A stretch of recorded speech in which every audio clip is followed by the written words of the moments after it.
Hello, cats and kittens. Mama Cat Gamer here. We are doing the post-ARR, Post a Realm Reborn quests. We're up to the level 50 quest. Gav is level 53 on his Bard. And level 53 on Dragoon. And I have to fix my sound here.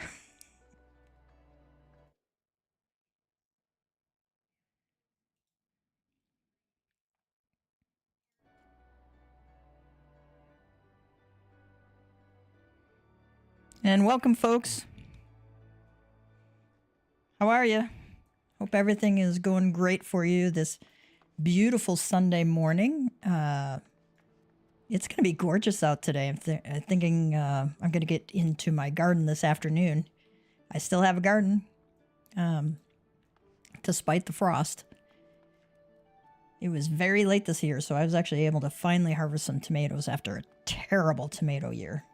But for this morning, I am going to do some questing. I have a bunch of things to turn in, so we're going to go take care of some of that. Seek entry into Hauk Manor. I think that unlocks the hard mode version of Hauk Manor.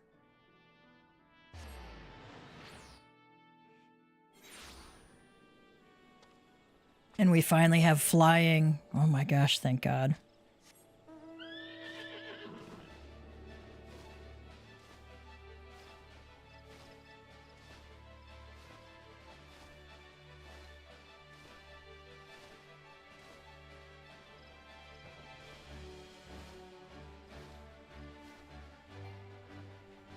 I didn't know we were going to run into so many enemies there.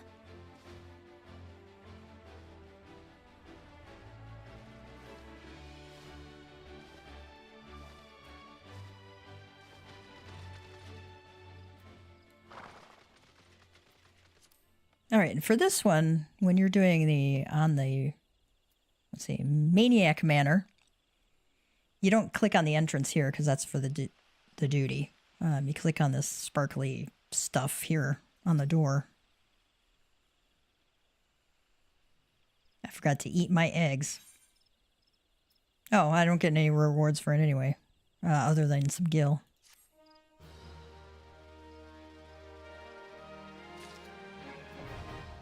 Yep, we unlock that. Ghosts of Amdapur. Out of sight, out of mind. Out of sight, out of mind. Instead of out of sight, out of mind. Speak with Arl at Halatali.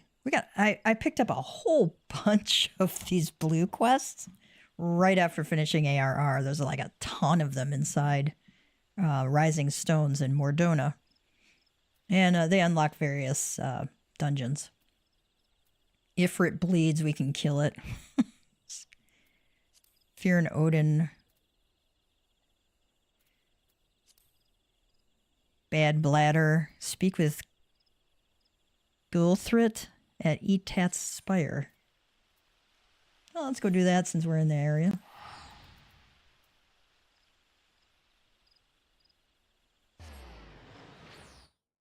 Well, relatively in the area, anyway.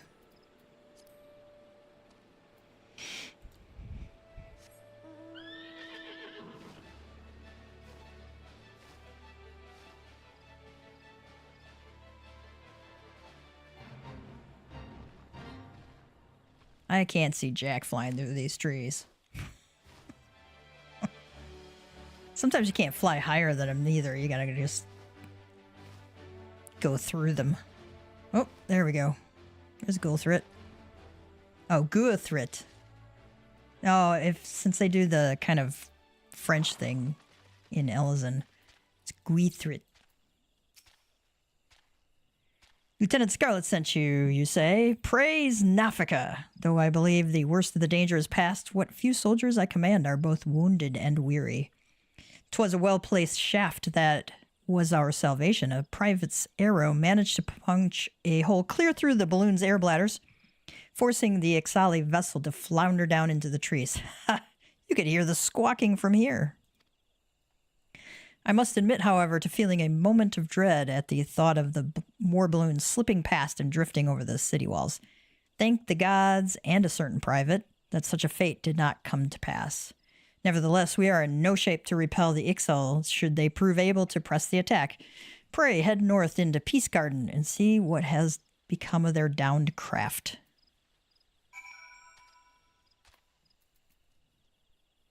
Let's go fly north, see what we got here.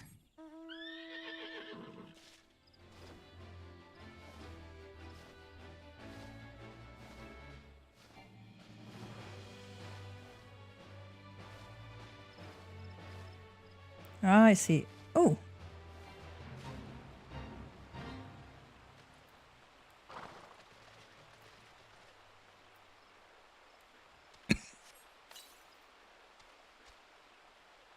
Level 3, okay.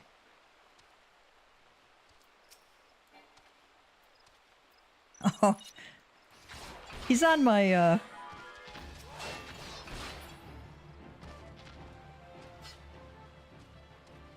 He's on my list for fates. Like he's level 3.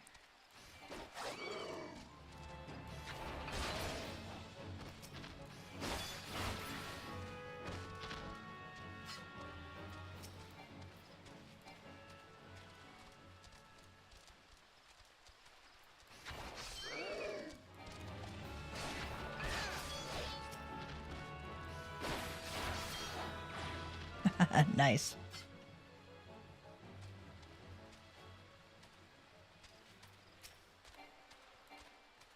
Oh, can't.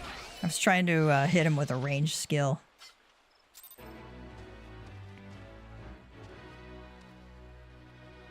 Well, that was convenient. That saved me from having to go kill some level 21 versions. You got that one out of the way of the level 3 stuff. Here's our war balloon debris.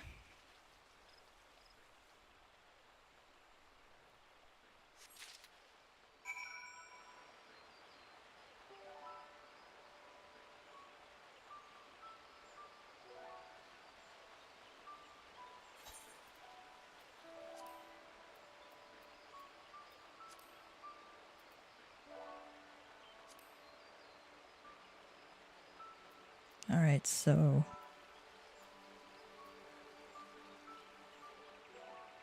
Alright, the hard part of this is, like, get so many of these, can't keep track of them.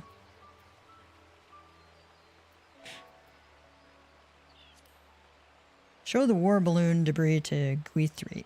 Okay. Let's go back down to him.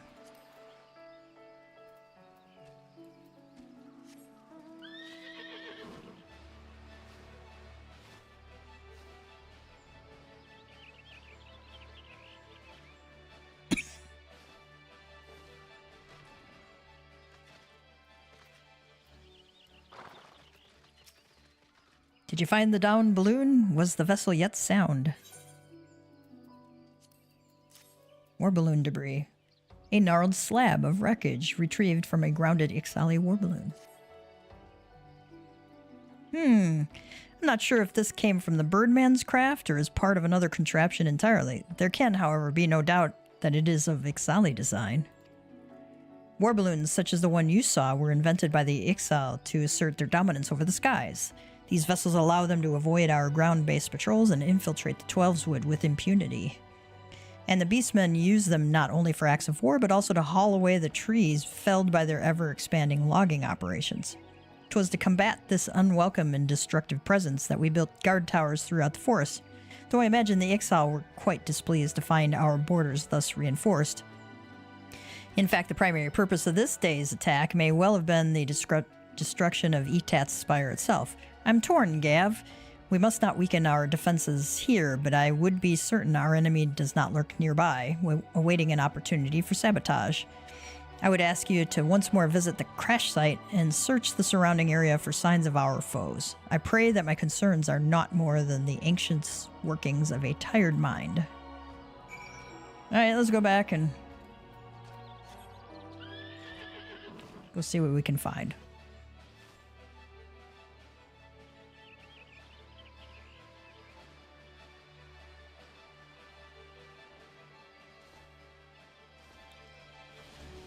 Sally's storage pot.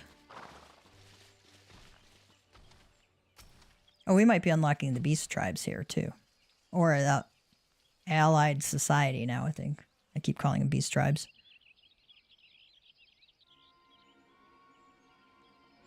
Squawk, get away from there, no feathers. Ours to dismantle, war balloon is.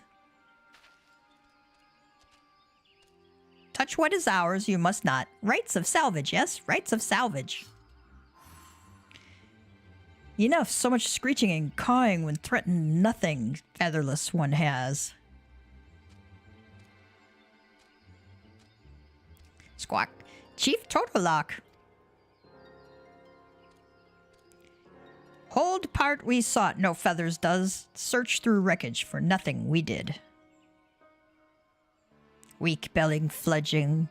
Calm down you will. Speak with featherless one, Sezul shall. Could you be artisan? No, clothing all wrong it is. Garb for honest work it is not. Come on.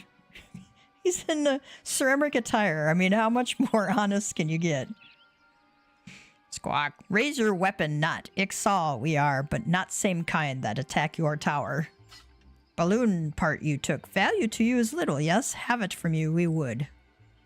Not by force, no, and not for nothing. We make deal, yes? Inside gate, you come. Show your work in return, Sezul shall. But chief, mean to let featherless one inside, you cannot. Spread our secrets, he will. Sezul says, Squawk. Question chief, you will not. Sezul's decision it is. Shut screechy beak before plucked and strung from nearest tree branch you are. It's like doing Yoda speak here. Fierce look featherless one has. Look forward to next meeting, Sezul does. I don't know, he looks kind of cute to me. Listen well, no feathers. If chiefs trust you betray, flay skin from worthless bones we shall.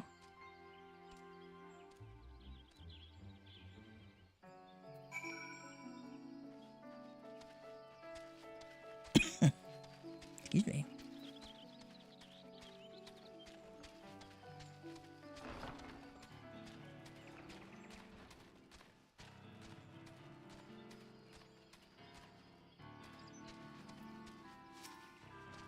Brave you are to walk into Ixal Den. No such camp existed, you did not. Eh? Now have that balloon part in your name, says Zulwood.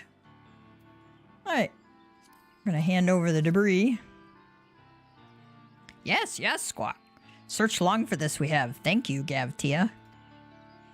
Know you what this is, It is special stone used for making instrument to read speed of wind.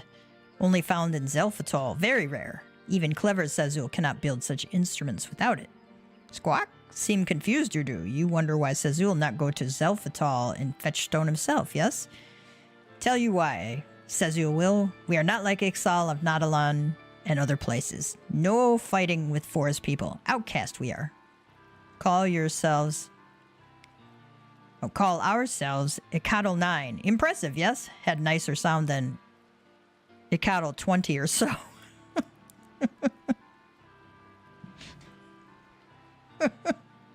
I don't know why that's so funny, but it is. But one purpose we have to flee. One purpose we have to fly free like wind. For war with forest people or pleasing greedy goddess, we care not. Fixed on the heavens our eyes are. And I still need to go eat my eggs. Quest sync. Certain quests employ an automatic level adjustment system known as Quest Sync, which adjusts the difficulty and XP rewards to your current level. Please note that when accepting certain quests, a message will appear indicating that you may not proceed with a class or job that is different from when you accepted the quest. In this case, changing your class or job will prevent completion of the quest's objectives. So basically, if you're trying to level a job, but it's not your main job, and you're using, say, a quest like this, you have to switch back to the one you picked up the quest on. Reaching for Cloud 9. Oh, I have to have a Disciple of the Hand. Okay. Well, we're gonna skip that for now.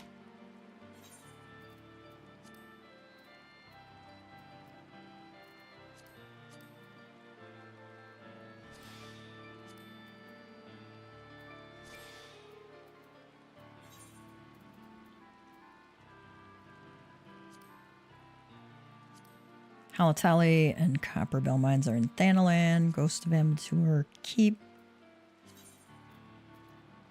is in the Shroud. Okay. Go to Quarry Mill.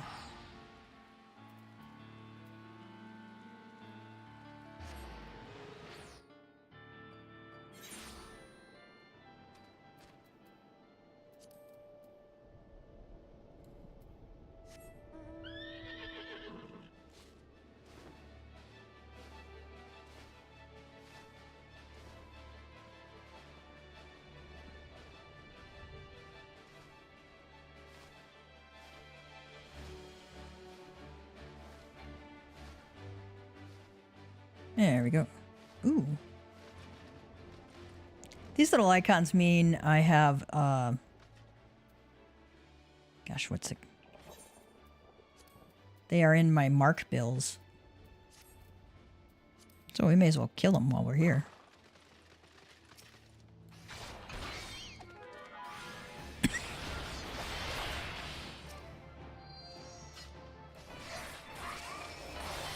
I have to kill 4 of them. Well, how convenient that there are 4 right here.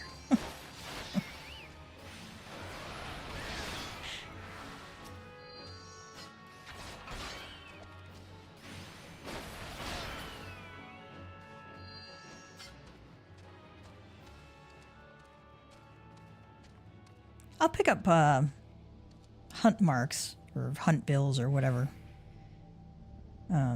Just to be able to, you know, do them as I come across them. I don't really work too hard on it. Some people do. I mean, you get some nice rewards for them, especially at the highest levels. So they're worth doing at higher levels if you need, like, bicolor gems. Here at Nedrick's recommendation, then you must not be without skill. That said, it is my duty to warn you of the dangers that await. This fortress was built by the Amdapori, an ancient people who rose to power upon arcane knowledge. During the heyday of their civilization, they built magnificent structures such as this. Alas, that splendor has long faded into memory, and the keep has become a lair for the Lambs of Dalamud, a doomsday cult. Okay, if I'm going to have doomsday cult, I'm going to have it, like, you know, be something really scary, like the evil denizens of Dalamud, not lambs of Dalamud. Some of the cultists have even succeeded in summoning Voidsent, and we Wood Whalers welcome capable adventurers who would be willing to keep their numbers in check.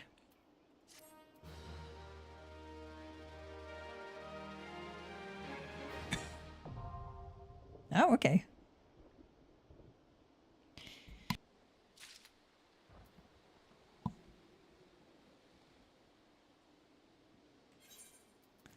We went and unlocked a bunch of dungeons. That'll at least give me something more to do than just the basics.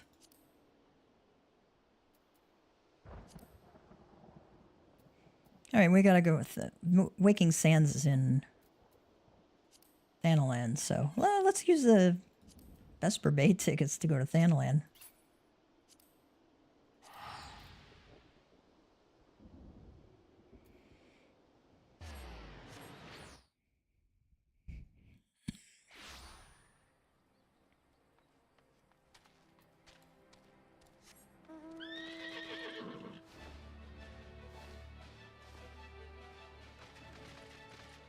Oh, Tataru's here. See what she's got to say to us. The Garlean threat may have abated, but there is no end to the work we Scions do. In our own unique ways, may every one of us continue striving to make a better Eorzea. Awesome, Tataru.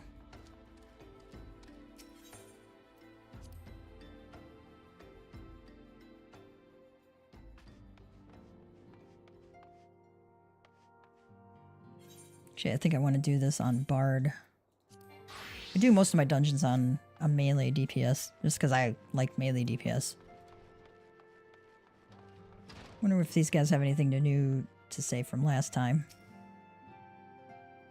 Thancred says, believe me, I am quite eager to resume active duties and redeem my good name, but I have not forgotten that similar sentiments nearly led me to my doom once before. That's pretty much the same as what he said in the past. I will not question the wisdom of our Baldessian colleagues. They have bid me rest, and so I shall. While we're here, let's mend.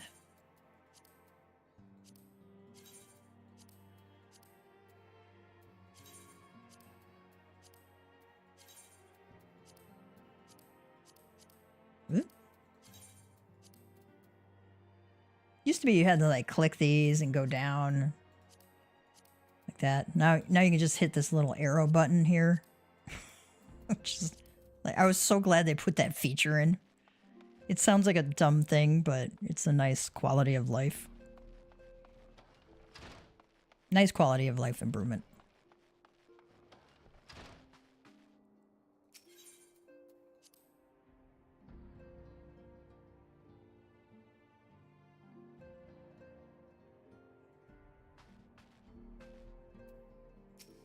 Minfilia.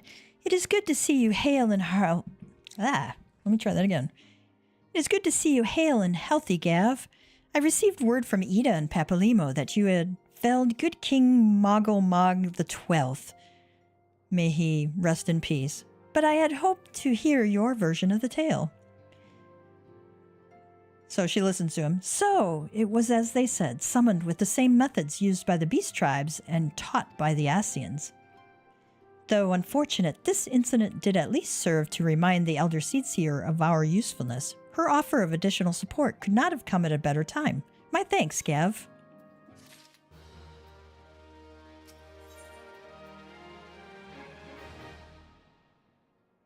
I'm not sure why she's on the ground, but okay. The time has come at last to leave Vesper Bay, and Minfilia would apprise you of the final details of the move. Owing to the tireless efforts of all concerned, we are at long last ready to bid farewell to Vesper Bay. So as to avoid drawing undue attention, we shall make the journey to Revenant's Toll in small groups, departing at irregular intervals. Lest you doubt, it is still my intention to conduct future operations openly, but on this particular occasion, the need for caution overrides all other concerns. To move north as one ponderous caravan would only serve to invite attack. It seemed only right that I should be the last to leave, and I would have you remain with me until the end, Gav. Upon my departure, the Waking Sands will formally cease to be our headquarters, and the premises will be given into the care of Urianger. I had thought to relinquish the property, but he was quite adamant, and I had not the heart to disagree. These walls have borne witness to some of the brightest and darkest moments in our order's history. Mayhap it is best that we do not forsake them entirely. Urianger shall remain here and devote his energies to studying the nature of primals. By the grace of the 12, he will one day discover the permanent solution that we have sought for so long. Of course, he will not be alone. Alize shall continue to work closely with him as well. Should they require our assistance, I have their assurances that they will not hesitate to contact us. Speaking of Urianger, would you inquire of him if any tasks remain undone? I cannot escape the feeling that I have forgotten something. Something important.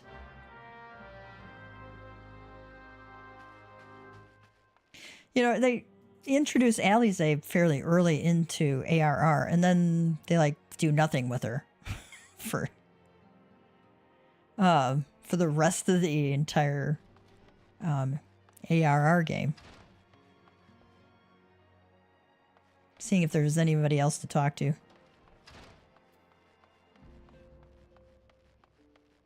So at least now we know where she's going to be at. Urianger says, "Thou art ever welcome, Gav, but I require no assistance. Pray, take thy leave unburdened by concern for my well-being." Verily, thy countenance bespeaks a desire to quit this place without further delay. Mayhap thou thinkest this chapter of our tale concluded, that these halls should rightly be consigned to the annals of history? In man's eagerness to seize the future, how readily he doth set down the past. Full many a proud pioneer hath bravely stridden into the great unknown, only to find there the banner of his ancestor, faded by the eons.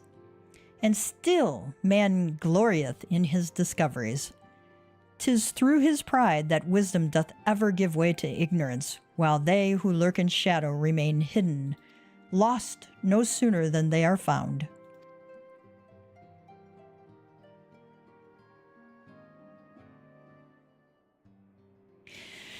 Ah, be not offended, Gav. Thy conduct hath ever been beyond reproach.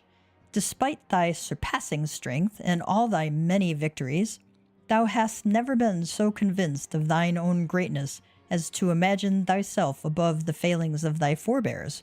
Mayhap it is the echo which hath openeth thine eyes to the lessons of history. Would that the same could be said of... Ooh, we got a cutscene.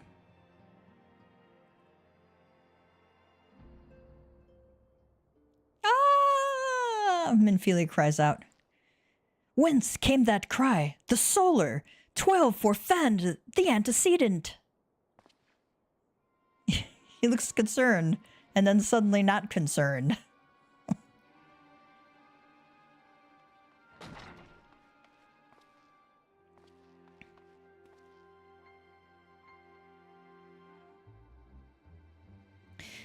Gav, you must.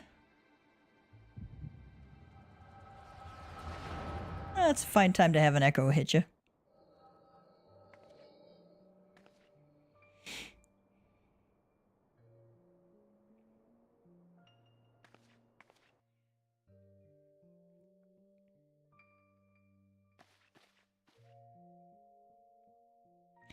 Tell me, Louisoix, would you have done the same? Louisoix Levailleur was a remarkable man, wise beyond mortal measure. Would that I had met him prior to his passing. Ooh, an Ascian. An Ascian here? How? How readily you see you are indeed gifted, antecedent.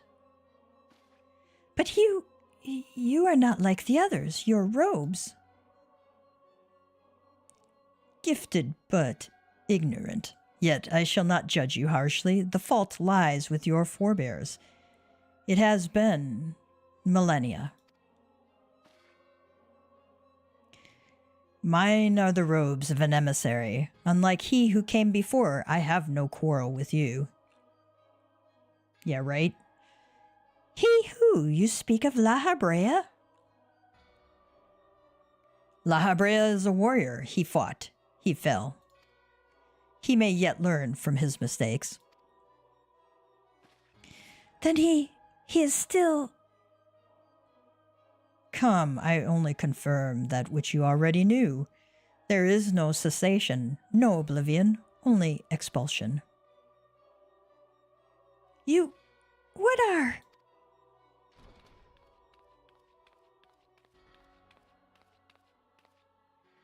Tatara says, we're ready when you are, my lady, if there's nothing else.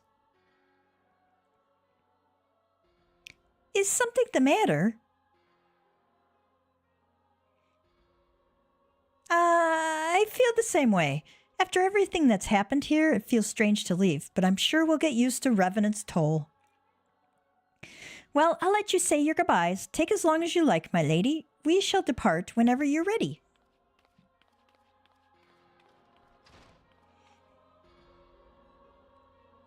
It is only to be expected. She lacks the gift and the knowledge both. To her, we are indistinct. I do not understand, says Minfilia. Shadowless, fleshless, formless. What truth there is in each tale is diluted by time and telling. Knowledge dictates expectation, and expectation colors perception. Thus did she perceive naught. So it is with all but a chosen few. Even you, when young, could not yet see with eyes unclouded. You know nothing about me, nothing. The gift grants you clarity, it grants you focus. With it, you may in time come to see us as we are, rather than this crude approximation. La Habrea did not think so highly of the echo. La Habrea is wrong about a great many things. The echo is indeed a gift, albeit one you have yet to master. And if we did? There will be no strife between our peoples, for we would be of one mind. I leave as I came, in peace, antecedent. May we meet again as friends. Wait! Stay where you are! Ah! Mayhap I was indelicate. 'Tis a mercy she shields her children from his grace with such resolve. Oh, how interesting.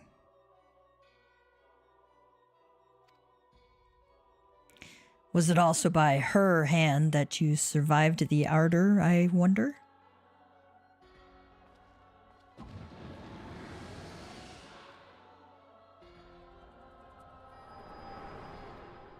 I don't know what the ardor is.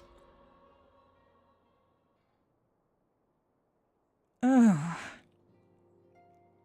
Minfilia says, I take it there is no need to explain.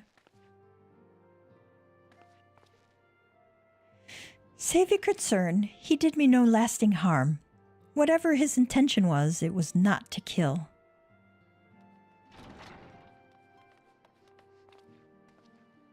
I heard a cry. What happened? Are you all right? You look faint. Do you need to lie down? I could fetch you a flask of my special tonic. I wonder what's in that special tonic.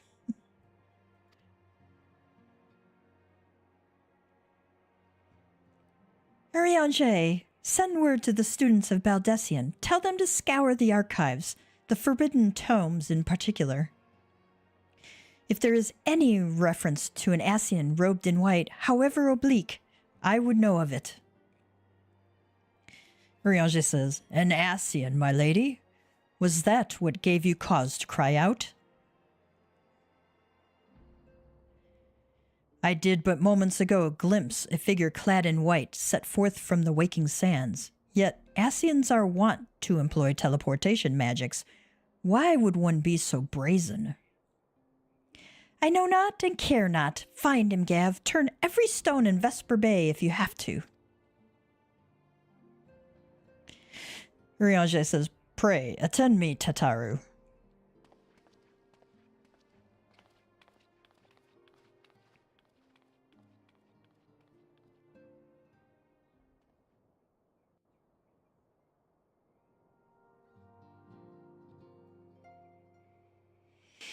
Let's see if she has anything new. He speaks of peace, but I know his words belie his true intent. Quickly, Gav, do not let him escape. Let's see what the Ascian is up to.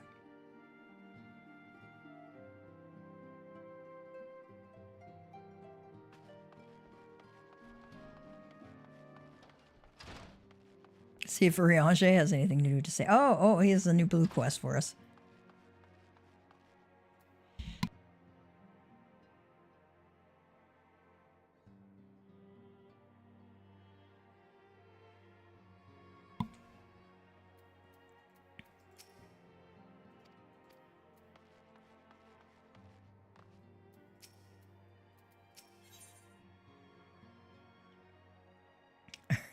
Urianger wishes to speak with you about the royal return of good King Mogglmog XII. May he ever live to fly. Amongst Mughal-kind, the legend of good King Mogul Mog XII doth tell of a wise and magnanimous ruler. Alas, the entity thus summoned put the lie to this imagining with his belief in decidedly unpeaceful reign. 'Twas most disturbing for me to learn then that the Mogul's guard have once more succeeded in placing their manic potentate upon his thorny throne. Methinks the agents of chaos doth lurk in the shadows of this deed. Only with the Asian's guileful intervention could they have called the king back from the ether with such haste. As ever, it falls to thee, to the blade born of light, to banish the Paragon's dark ambition from our realm. The 12 only know what dire power doth corrupt the savior of these gentle forest folk. Thy name hast been called, Gav. The more moderate faction of the Mughals hath joined with the Order of the Twin Adder in an effort to open thee a path to the good king's domain. I bid thee make haste to the Adder's nest and once more pledge thine aid in deposing this royal myth made flesh. Hang on, I got an itchy ear. I gotta scratch.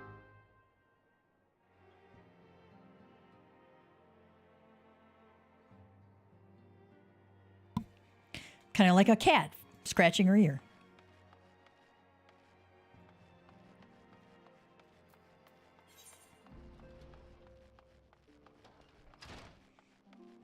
So somewhere out here in Vesper Bay.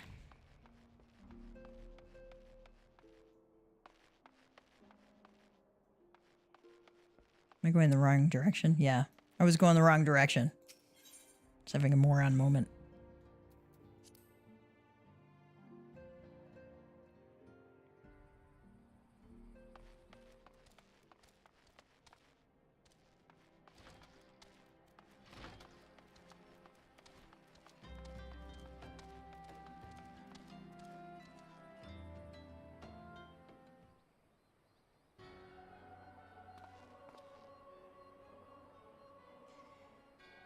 I am told that you are the warrior of light, but I would know for myself. Is he going to stick his hand in us again, like he did with Minfilia? I shall walk north, and you may choose to follow. Know, however, that you will be waylaid if you do. You may even perish. Should you survive, we shall speak anon. Oh, thanks. You might die on the trip up, but after that we'll talk. Okay.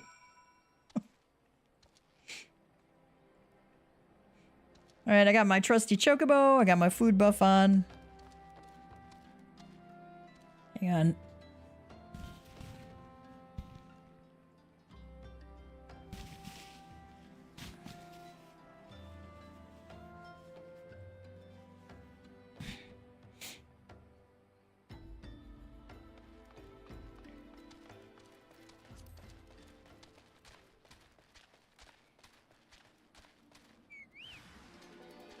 You are being judged.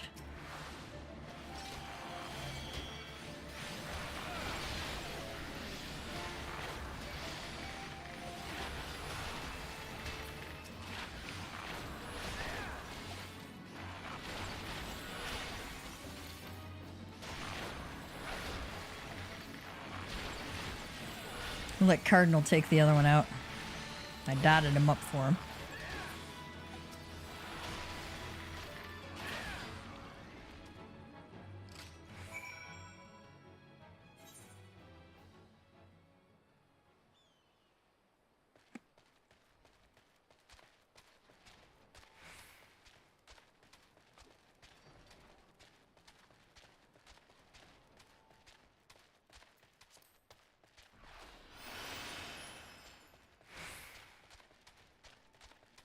But wait, there's more. Gruesome gargoyle.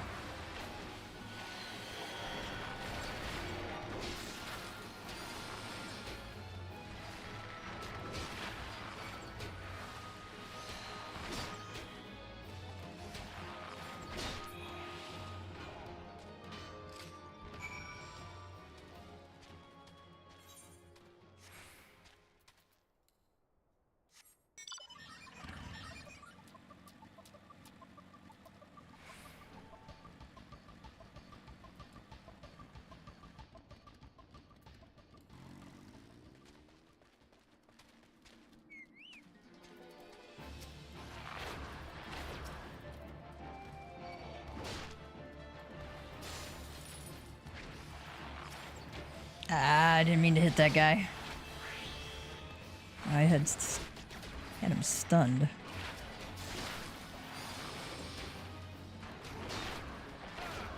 But unfortunately, if you hit them again when they're stunned, they break out of it. I'm going to switch back to the first one.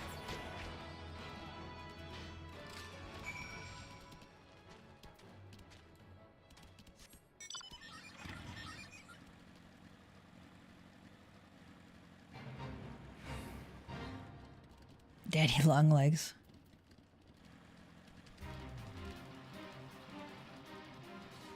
I think the Ascian is up this way. Although I could be wrong.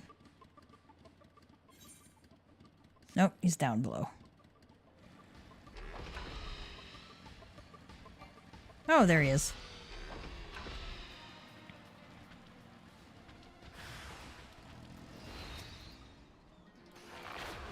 Oh, take out the Conjurer first.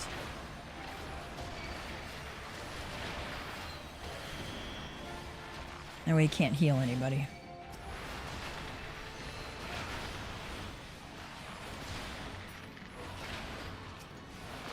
Ooh, I didn't realize there was one behind me.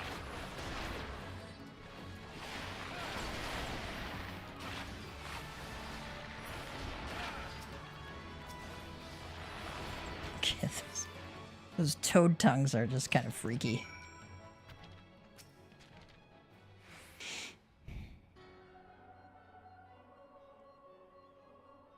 Remarkable. Truly remarkable. I thank you for granting me this indulgence. None save he who bested La Habrea could endure such an examination.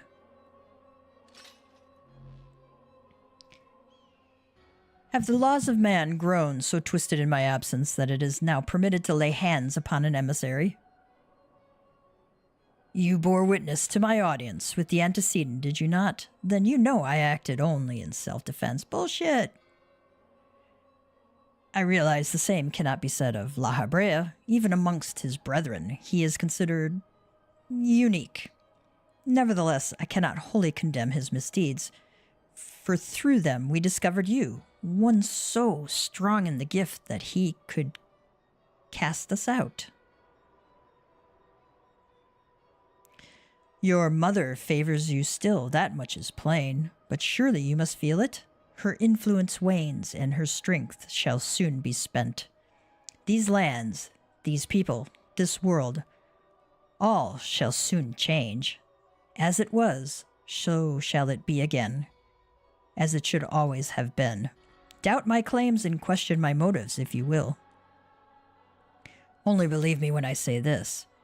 I am Elidibus, emissary, bearer of the word of the one true God, and we shall meet again. That's an evil little smile there.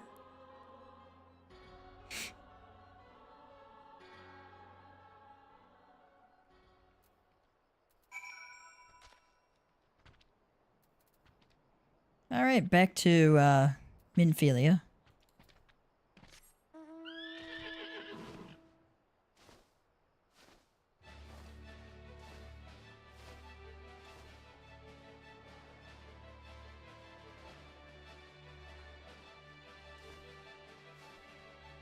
Oop, can't go that way.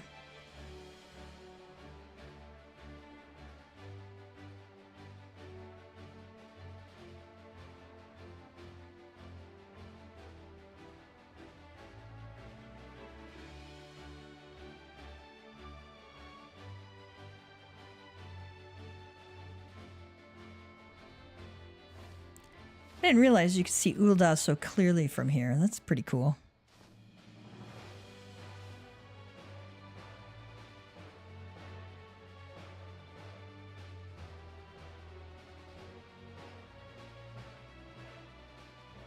Oh, you know what? While we're here, seeing as right by the Copperbell Mines, let's talk to Stone Torch. An adventurer, baseless rumors notwithstanding, I can assure you that your meager talents are not needed here. No Hecatan cares have returned to the mines, and even if they had, the Stone Torches would be seeing to the threat swiftly and ably, as is our wont. I I know not what you just heard, but it is most certainly not the tortured scream of some unfortunate miner being consigned to the maw of a bloodthirsty giant birthed from the god-forsaken depths. Ah, 7 hells, it's true, all of it. We thought we had seen the last of them, but we were wrong. Horribly, dreadfully wrong. Let down our guard, we did, and now Copperbell is overrun with a damn legion of the fiends, each one nastier than the last. We've lost scores of our men to the chaos. The few that have returned alive claim that even the once docile Spriggans have gone mad, falling upon the poor miners in droves. So much for being harbingers of wealth and fortune, eh? The stone torches are loath to lean on the strength of outsiders, but I cannot in good conscience place fool pride before the lives of good men any longer. You reclaimed these mines once. The torches, nay, the entire nation of Ul'dah would be forever in your debt if you could perform the deed again. I beg of you, friend, banish those fiends to the depths, that they may never resurface. Okay. I'm just gonna use an Aetheryte ticket. Seeing as I, like, flew the entire opposite direction from where I needed to go. Gotta love it.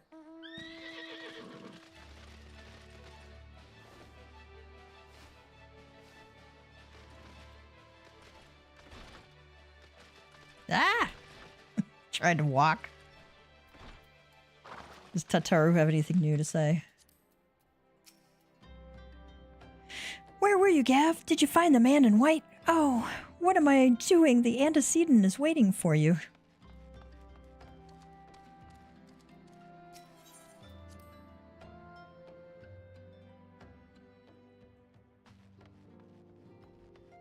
Wonder if Urianger has anything new to say, too.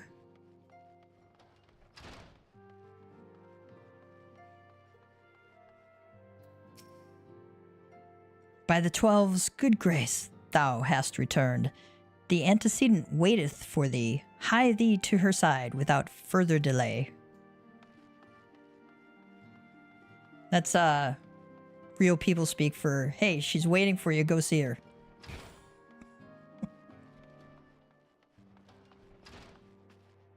I speak Urianger fluently.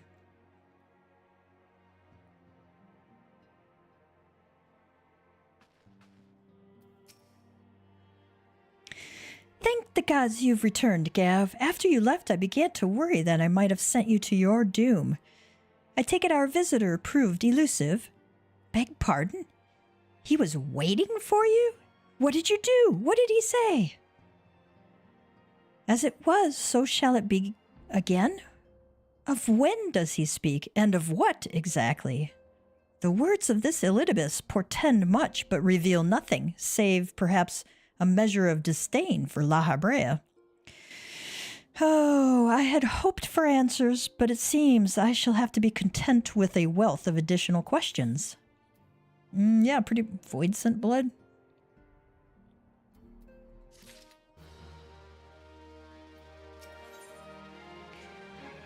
Minfilia has a final favor to ask of you. Let us set aside the matter of this Ascian until after we have completed our move to the Rising Stones. There is but one final favor I would ask of you before I depart. I believe I mentioned before that my father was a member of the Alamegan Resistance. The truth, however, is more complicated than that. As far as the Empire knew, he was their spy.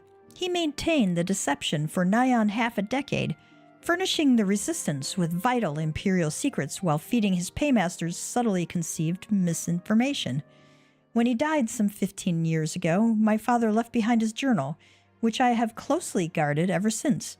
It contains every shred of information he and his agents could steal on what they believed to be the single greatest threat to Eorzea, the Primals. Its wisdom has guided me through the years, though there is much within I still do not understand. It is my hope that Urianger will fare better. Tell him to treat it with care. It is all I have left of my father. Please, before I reconsider, give my father's journal to Urianger. So he was a double agent.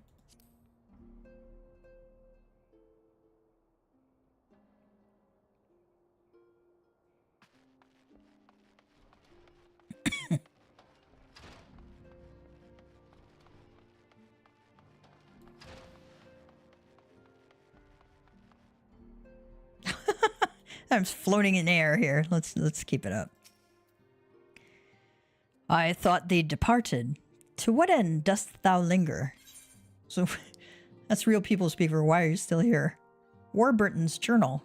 I didn't know the last name was Warburton. Or his name was Warburton. I wonder if that's like the actor or something. The legacy of Minfilia's father, who perished in the parade incident of 1562 when a Gubu broke free of its magical fetters and ran amok through the streets of Ul'dah, contains a wealth of stolen imperial research on the primals as well as other information which has yet to be deciphered. Really? He died from a Gubu attack? That's sad. Now you know that, why you read little quest texts like that. You find out all sorts of interesting little details. The father's final bequest, the daughter's lifelong labor. It is no small thing to surrender such a cherished memento. Well can I imagine the antecedent's pain. Upon mine honor, I swear to spare no effort in the study of these materials, lest my lady's sacrifice be in vain.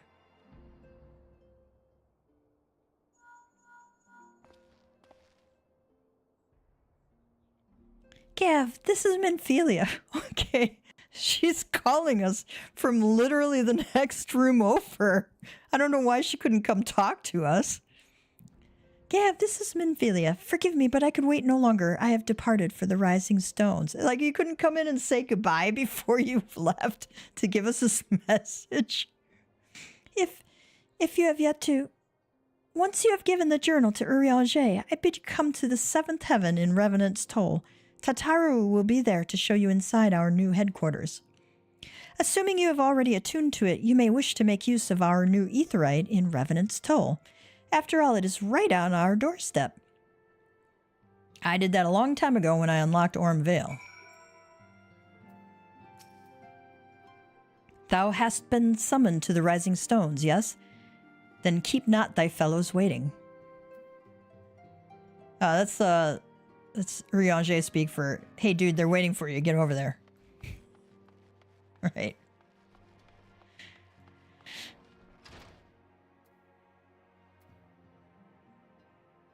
Alright, let's see what else we got in Thanalan here. This time's for fun. Let's go to Halatali. Go down to Camp Drybone.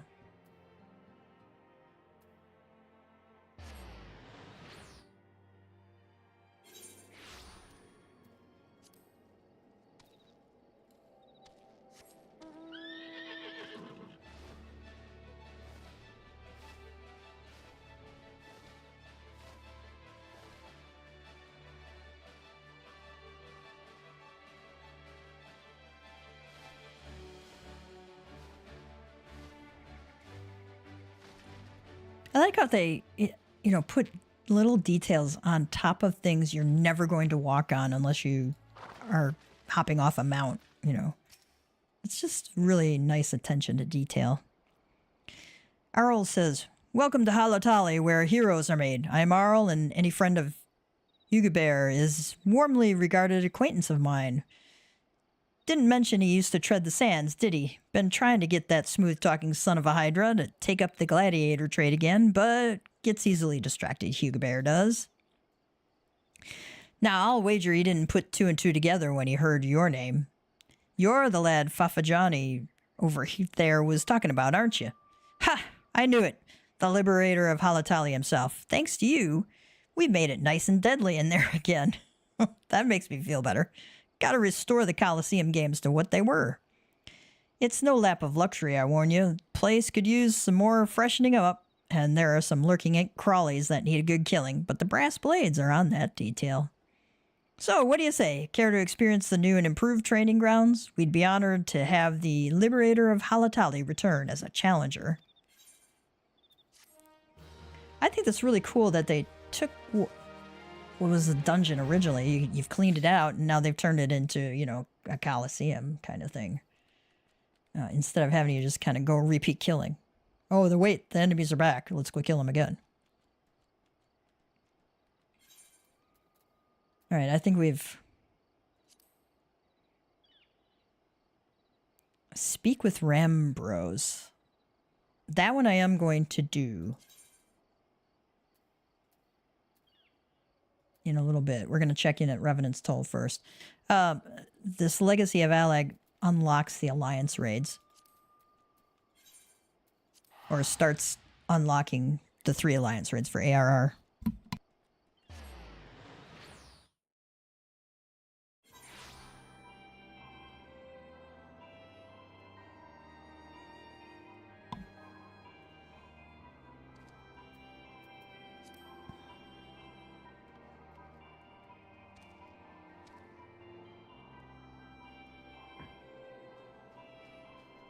Hello, everyone who joined.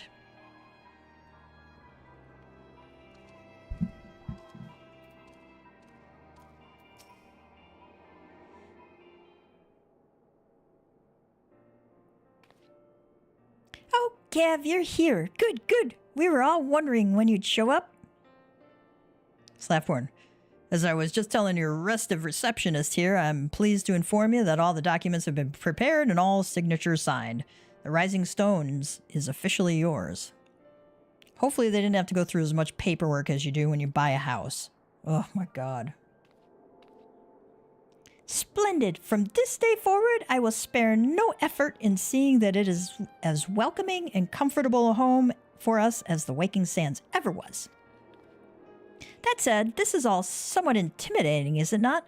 So many unfamiliar places and unfamiliar faces. Take that odd-looking fellow over there, for example. He's been eyeing us most suspiciously ever since we arrived. I cannot help but wonder if we are truly safe here. Oh, nice. So, if I hadn't already talked to this guy, Tatara would have pointed him out. Slaffborn says, that man. Can't say I've spoken to him yet, myself, but rumor has it he's come to hunt for ancient treasures in the Crystal Tower. You've seen the structure I speak of? No? It'd be hard to miss it. That massive pillar of shining crystal that looms high over the land just to the southeast of here. If the tales are to be believed, it's a remnant of some ancient civilization. The details remain a mystery, and that's no doubt why it's drawn adventurers and scholars from all over looking to unearth its secrets.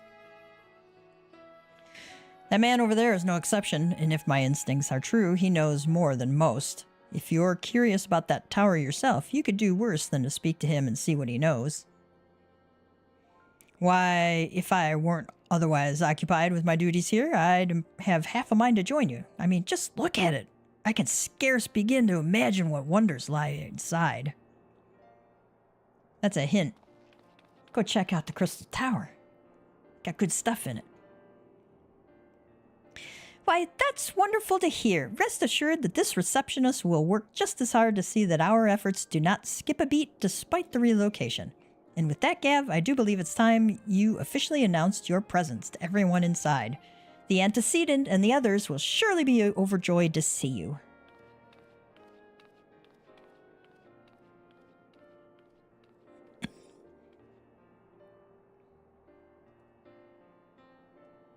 The Crystal Tower quest series is now available from the Outlandish Man.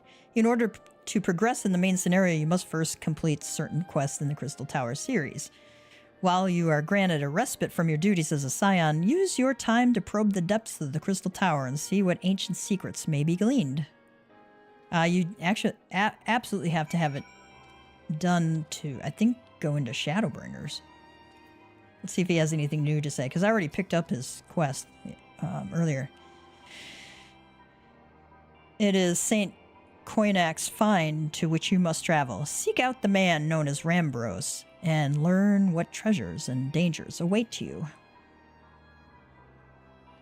But first, we are going to speak with Minfilia in the Rising Zones.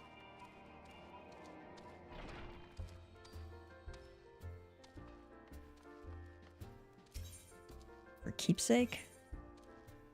Oh, it's not yet available. Okay, because I haven't done the first Amdapor Keep yet.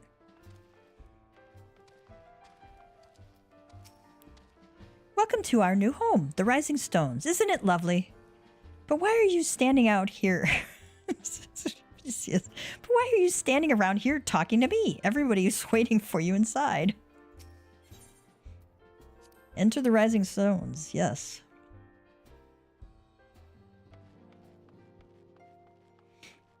Oh, everybody's like, here. Kultene, let's see what he has to say. I did not realize the Scions had moved until I arrived in Vesper Bay. Thankfully, Urianger was kind enough to direct me here. I know I've only just joined, but if there's anything I can do to help, please let me know.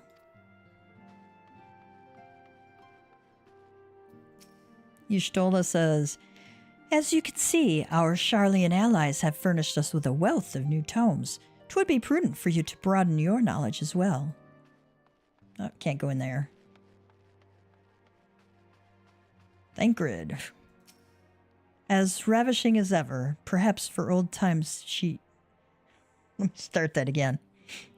As ravishing as ever, perhaps for old time's sake she would... Gods, Gav, don't sneak up on me like that. We bards are an easily startled lot. Bards?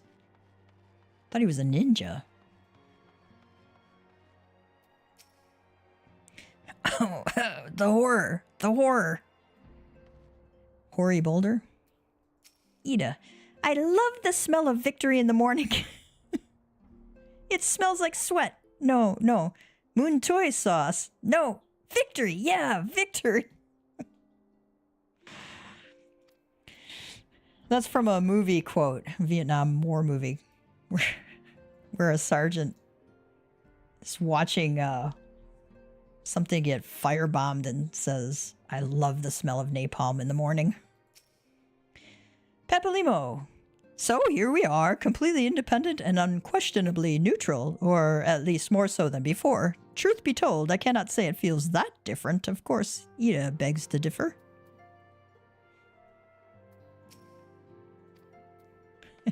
Victory smells like victory.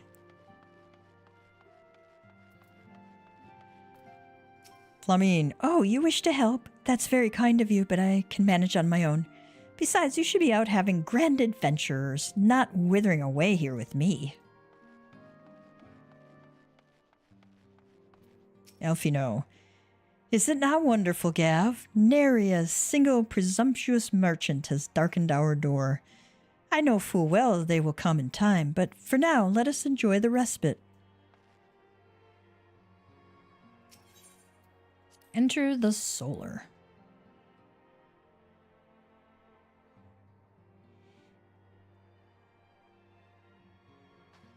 There's like people in here and can't go through that door.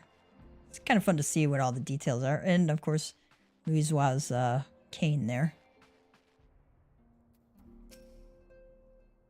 Or staff.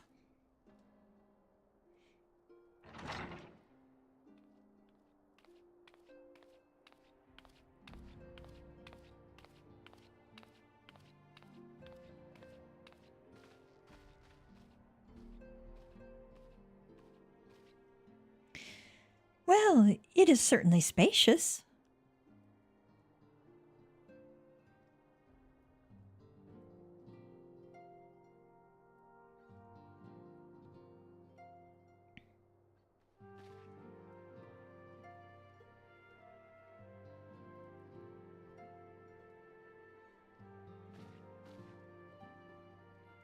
Today marks a new beginning for the Scions of the Seventh Dawn. For today we declare our independence. Elfino says, we shall henceforth be beholden to no nation, but serve all of Eorzea's people proudly and openly. But this does not mean that we will sever our ties to the Eorzean alliance. On the contrary, the antecedent and I shall endeavor to strengthen them. Rest assured, however, that we shall not permit political considerations to influence our decisions. Minfilia says, our identity remains unchanged, as does our cause. We are the Scions of the Seventh Dawn, and our single purpose is to safeguard the future of Eorzea. Everybody agrees? Yep. For Eorzea!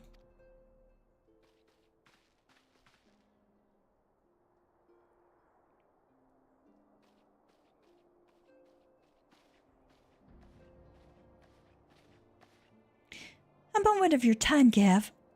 I would speak of Elidibus.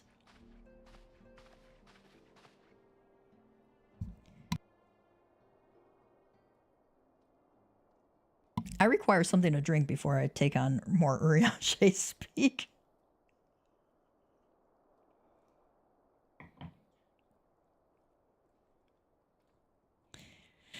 Pardon the intrusion, my lady, but the matter which bringeth me will admit no delay.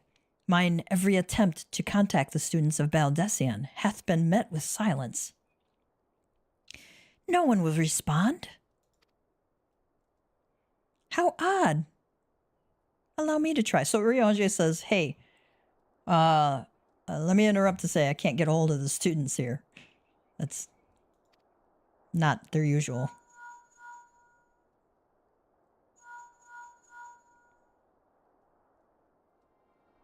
No response. Surely they would not ignore us.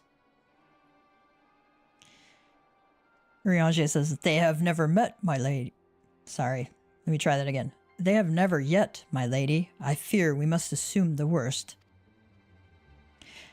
No, no, I will not believe it. An outpost, perhaps, but not their headquarters. Their wards are beyond circumvention.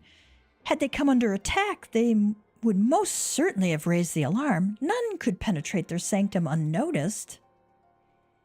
But for those who lack the gift and the knowledge both, oh no. Contact their agents in the field at once. If aught has befallen the students of Baldessian, they may know of it. Though the thought of it pains me, until such time as we have evidence to the contrary, we can but assume the worst. Accordingly, we must needs seek another source of information on Elidibus. Urianger says, 'Tis possible that others in the homeland are possessed of such knowledge. Be fairly warned, however, they are unlike to yield it unconditionally.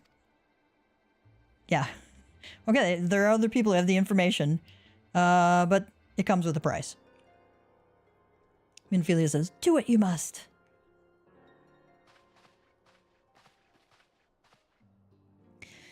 Yet another unforeseen and unwelcome development.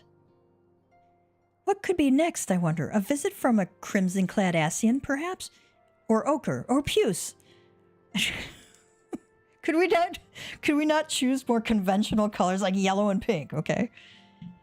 And what of our allies? Oh, and which of our allies will then fall silent? For a time, I thought we had gained the upper hand. When you shattered the crystal of darkness and cast out La Habrea, I dared to hope that we had found a way to rid ourselves of the Ascian menace. But I was wrong. He endures and may yet return. Upon that point, I have no doubt that Elidibus spoke true. Yet there must be a way to destroy them utterly, a way to spare this world their unholy machinations. I dare not consider the alternative. There are forces at work we do not understand, Gav. I discern them all around in disturbances too great and too numerous to be dismissed as mere coincidence.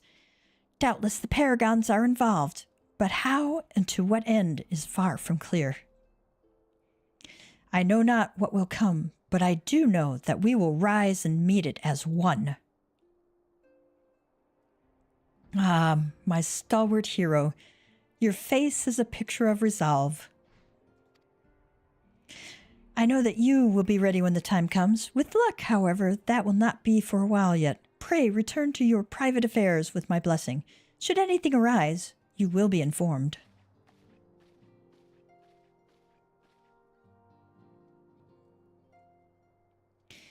Kryl, where are you?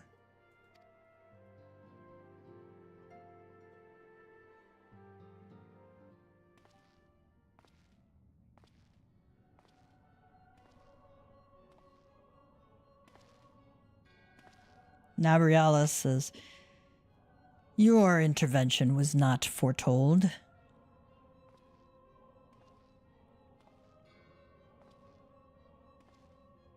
Elidibus says, you object. Nabrialis, we question. Our plans are in motion, your intentions unclear. Elidibus says, they survived the 7th ardor and are stronger now in the gift. Does that not intrigue you?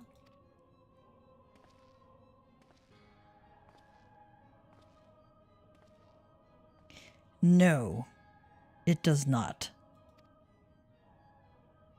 Elidibus says, serve as you will, so too shall I. We labor not at cross purposes. The wisdom of his plan shall become apparent in time, when the veil is lifted from their eyes, and at long last they see.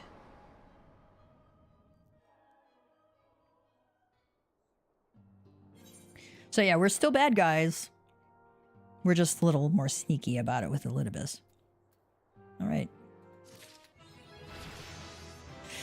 I can now accept the next job. Oh, I need to go do those. I want to do that one in particular before going into the Heavensward expansion. Plus, I want to get my next skills, you know. We haven't done that. Hey, Minfilia has a new assignment for you. Truly there is no rest for the weary. Scarce had I begun to make myself at home when I received a request for assistance from Amagina and Sons Mineral Concern. It would appear their storehouse in Horizon has been the target of a series of covert robberies. Minor as they seemed in isolation, occasional discrepancies in the manifests have long dismissed... try that again. Minor as they seemed in isolation, occasional discrepancies in the manifests were long dismissed as clerical errors. It was only during the concern's annual audit that a pattern became apparent. Significant quantities of crystals, and only crystals, were missing. I need hardly tell you what that may imply.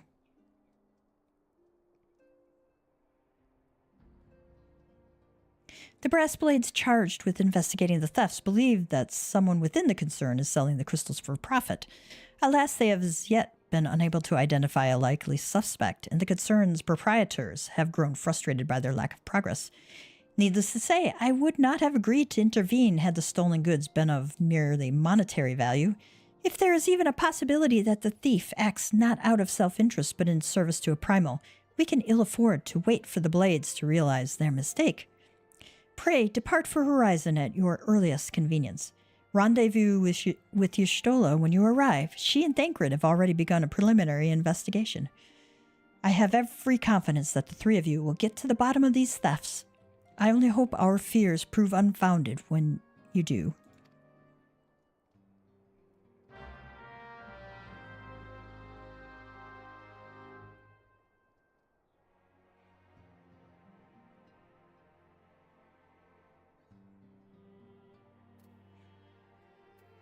Does she have anything new to say?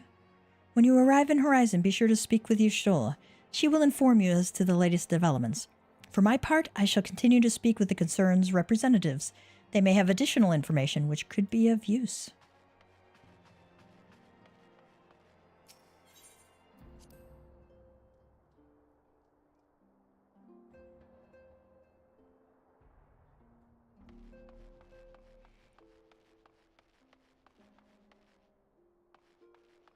I wonder what Tataru has to say. It's just like tripping out on that chair there. I take it you've come to study the tomes as well? It is very, very important to broaden your knowledge, as Y'shtola says. Take me with you, Gav, please. I said I wanted to take on greater responsibilities, but I didn't expect her to heap tomes on my desk in response.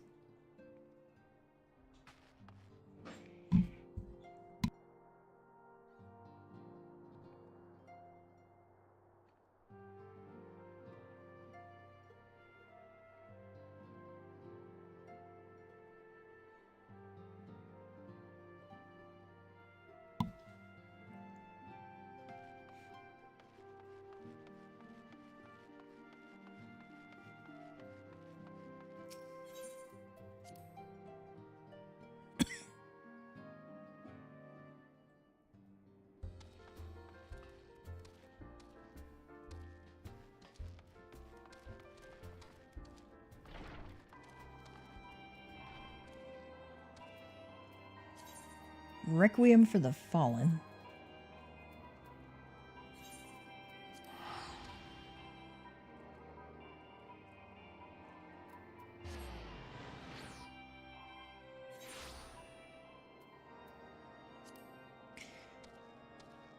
I think I'm going to switch over to Dragoon.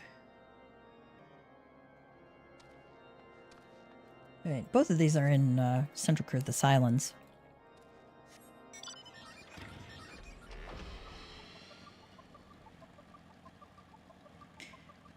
From what I understand from family and friends in the Great White North, it is cold up there.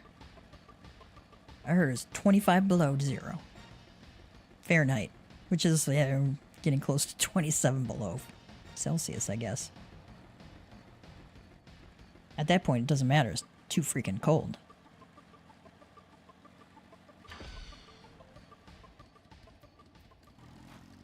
Meanwhile, it's almost 60 here today. It might get up closer to 70. Draken Mail. Well, that's pretty cool looking. Ooh, and Dragonfire Dive. All right. Sir Albert wears a solemn expression on his face. Gav. An urgent message arrived from Estinian in your absence. He bids you come at once to the Steel Vigil. It would seem Nidhogg is on the move, and rather sooner than we had anticipated. It appears you have not yet fully become master of the dragon within you, and yet we are racing against time. I fear we have no choice but to do battle to the best of your current abilities, and without the Draken Mail I promised. Now, let us away. Estinian must know the truth of Ferndale, lest he fall for the Great Worm's seduction.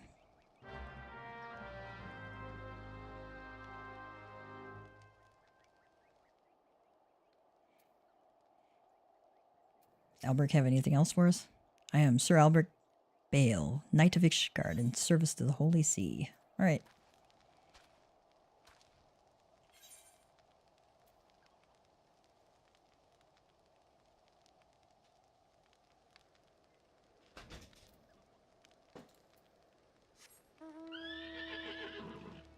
I'm actually going to go back up to Camp Dragonhead, because that'll be faster.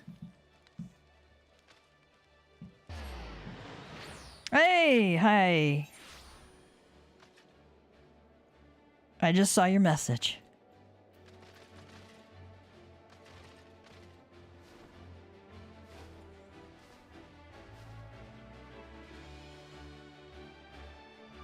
I hope you're doing well.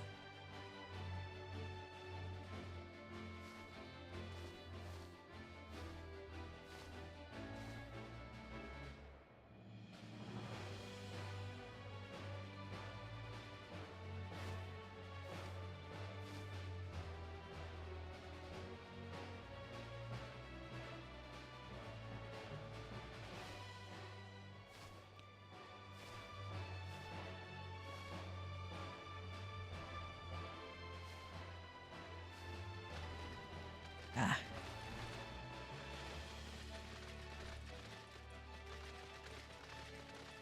I think we have to go up here.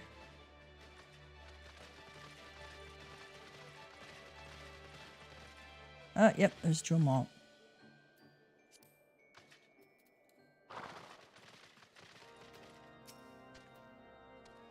Gav Tia, you've come to lend us your strength. House Durandare is in your debt.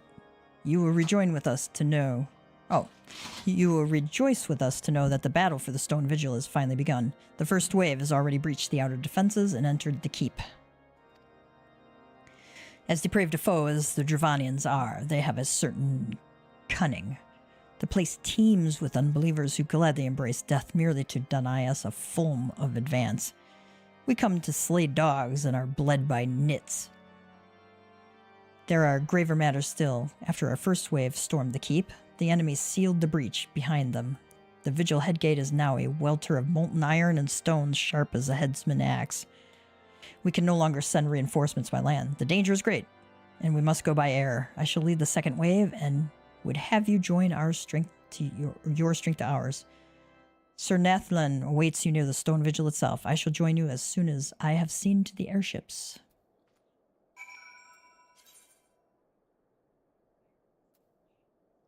Oh, that's a different quest. Okay.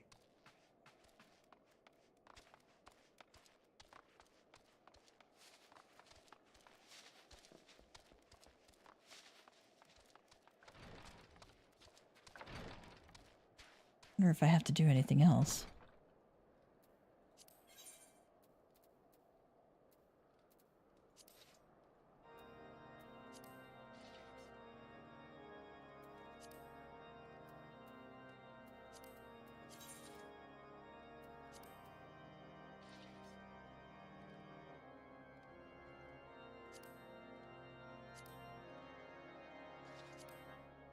I think we got... Oh, speak with Nathalin. Okay. So that'll unlock Stone Vigil hard, I think. Question mark?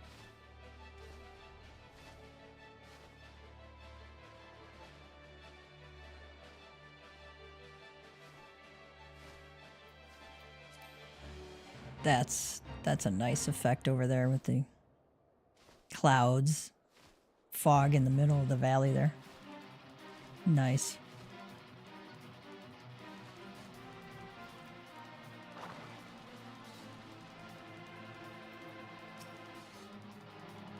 Hail, Gav. Lord Drillmont sent word. The airship will not be long in coming, and then we charge. All White Brim Front knows your name, Gav Tia, who penetrated the Stone Vigil's defenses. Why, to this very day, I remember the cheer that rang out when Why, to this very day, I remember the cheer that rang out when we'd heard you'd laid Isgibine low. Your presence here is tonic, pure tonic for the troops. Too long have the damned dragons desecrated our keep. Halone willing, the Stone Vigil shall return to Ishgard before this day is out. Yep.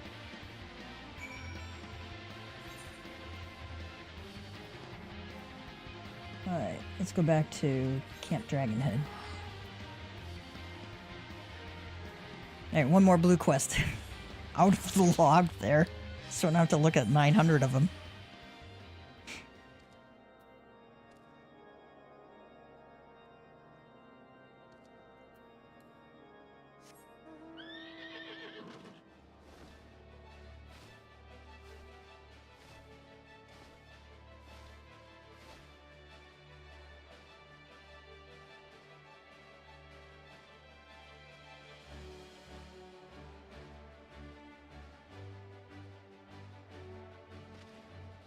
Oh, this looks like an instance thing.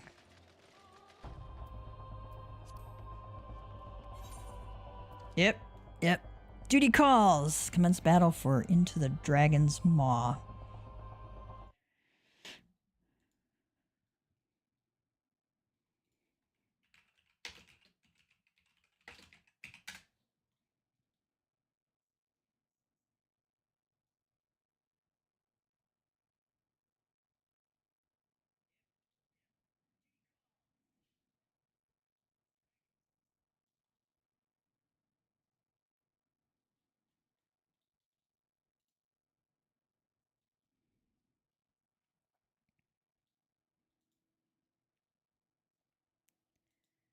I'm looking up something real quick.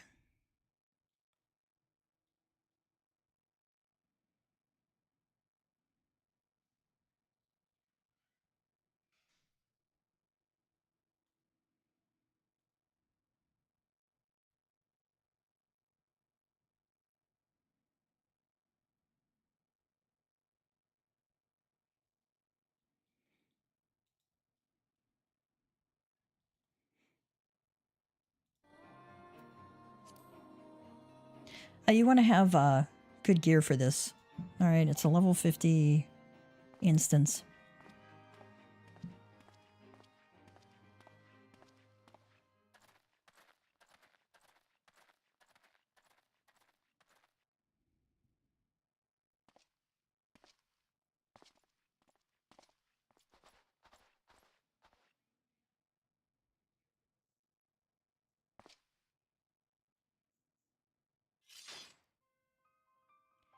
Albrick, I've waited long for this day.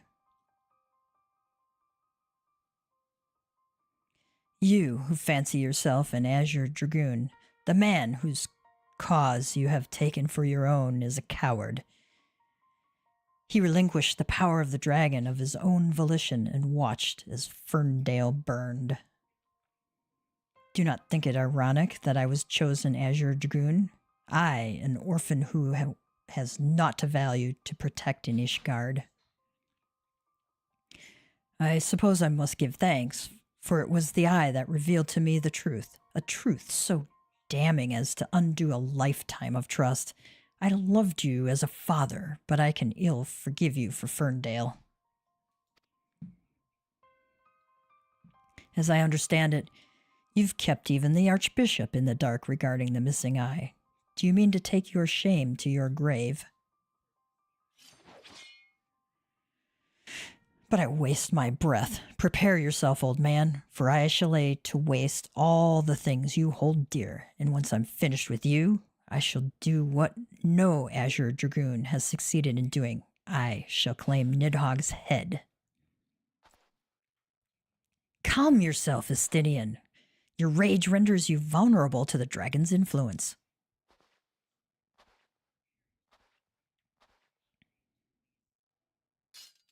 Estinian says, Gav. In you, I thought I had found kindred, someone beside whom I could fight the great worm. It is with a heavy heart that I relinquish that dream. Your affection for this coward has rendered you deaf to your own destiny. Very well. That we would one day cross lances was inevitable from the moment of our first meeting. As we shall now find out who is the eye's true chosen. There can be only one.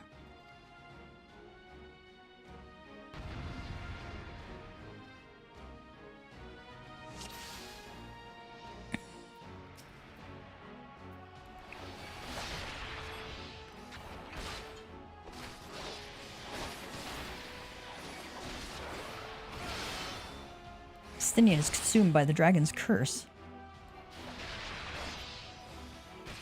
Make sure to avoid those jumps. Okay. You feel your wounds knitting. That's good. Ah, yes, the power of the eye, but it cannot compare to mine own.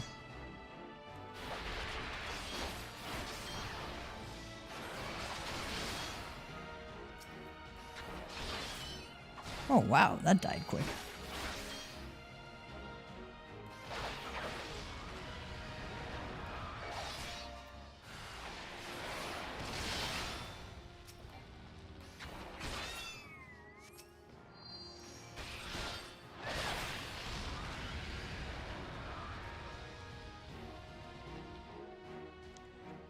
Okay, that could have been really hard, but fortunately for us, it was pretty easy.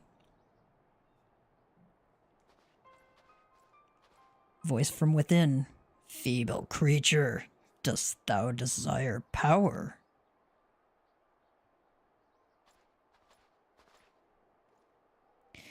Look to thine anger and to thy hatred. It is there that thou shalt find it. Estinian says, O mighty Nidhogg, Lord of Dragons.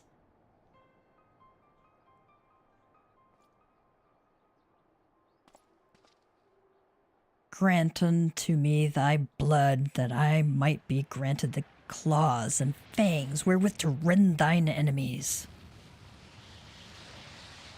Ooh. Maybe we aren't done.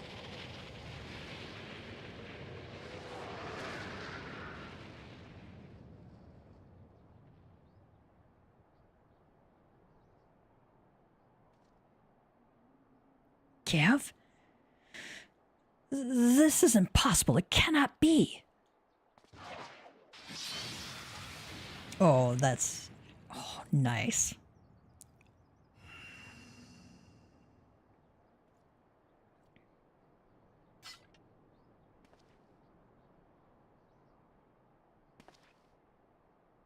Where'd he go?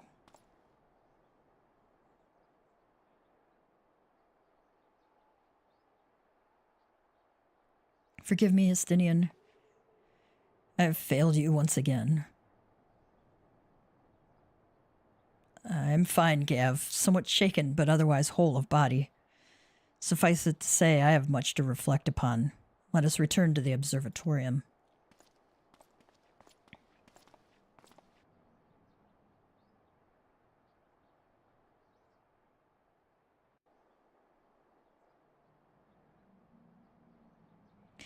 The soul of the dragoon. I couldn't read that fast enough. It shines.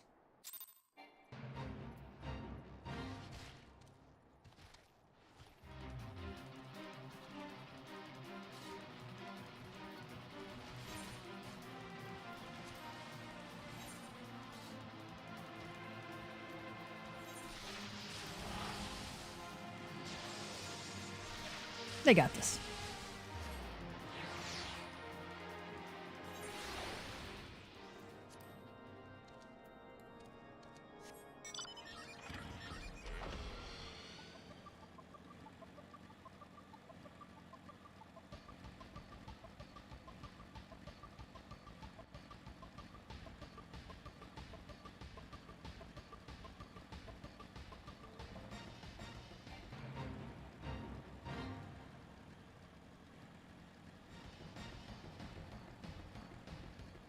Alright, we are off to speak with Alberic.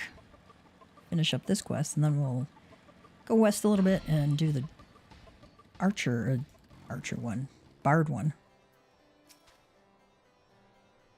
Then I gotta take a quick break. When the being of darkness closed upon us, you appeared to me the spitting image of Haldroth the Dragon's Eye, just as he is depicted in the Holy Scriptures. I thought that mayhap the years had taken their toll on my mind, but behold, the soul of the dragoon shines as it never did in all the years I bore it. It would seem you have achieved that which was thought impossible. You have awakened to the ability that none but the first Azure Dragoon possessed. Truly a momentous achievement. I can still scarce believe that you were able to summon the selfsame Drakenmail worn by Haldroth. To think that it had been sealed within the soul crystal all this time. I have borne witness to many and more wonders over the years, yet none compares to you, my young dragoon. Could it be that you are...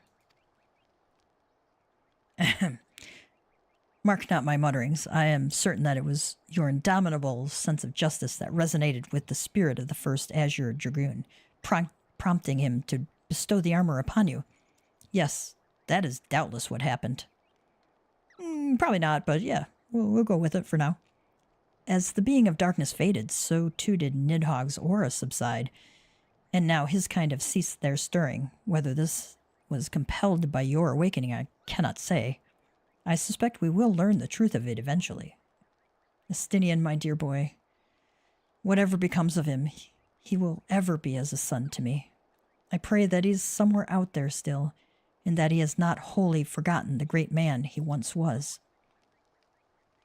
When that darkness brushed against me, the self-same torrent of emotions swept over me as those I experienced 20 summers past. But there was something else besides. There was a voice, and it lamented the rift that divides dragons and men.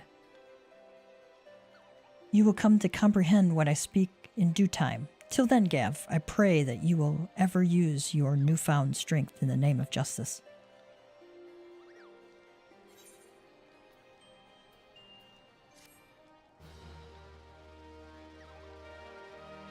You end up getting 2 sets of armor out of this. I don't know of any other job that does that. Alright, that concludes the Dragoon quest for Final Fantasy XIV Realm Reborn. In order to undertake the next series of quests, you must first meet the following requirements. Completed the main scenario quest before the dawn. Once you have done so, the next quest will be available from Alberic.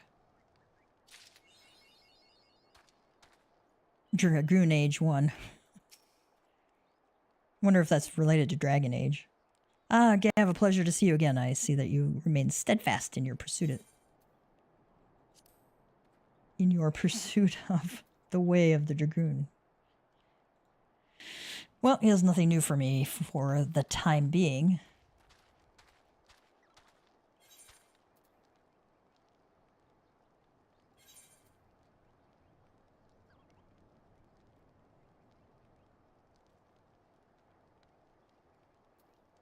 Blood for stone. Okay.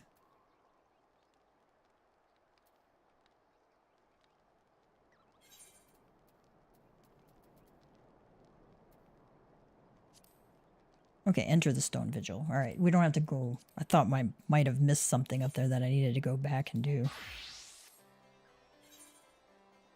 All right, let's head over to Requiem for the Fallen on Bard.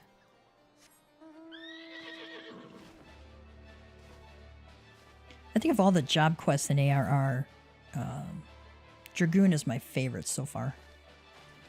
Just really well done.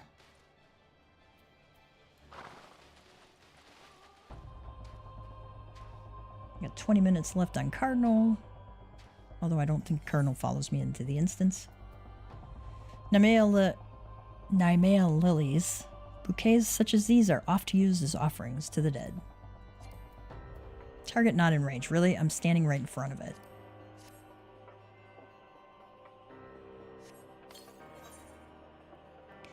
Level sync is in effect. If you are above the max allowed level, it will be synced as followed. Level 50. And again, it's good to have the tombstone armor if you can at all equip it. Because that's the best you can get at the moment. Unless you buy something on market board.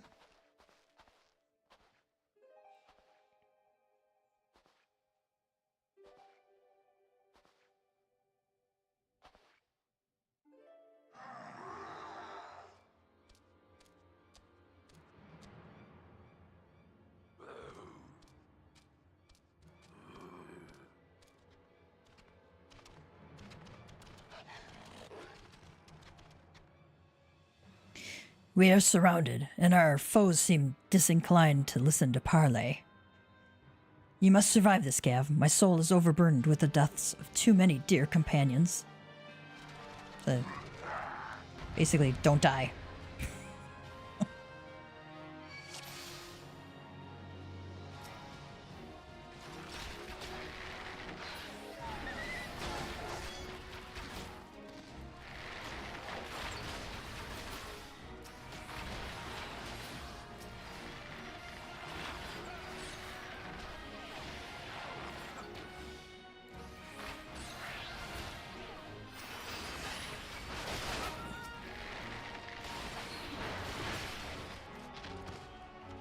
Gav, to my side.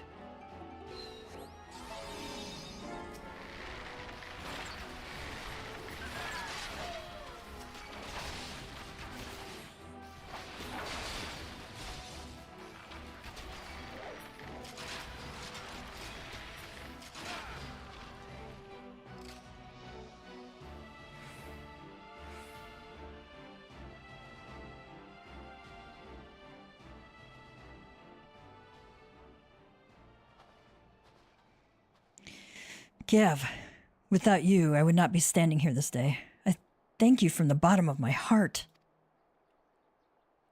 Forgive me, my friends. I've kept you waiting over long.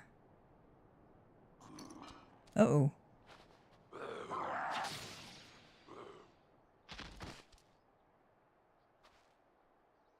Oh, he did it. The Keeper be praised. I can wield a bow once more.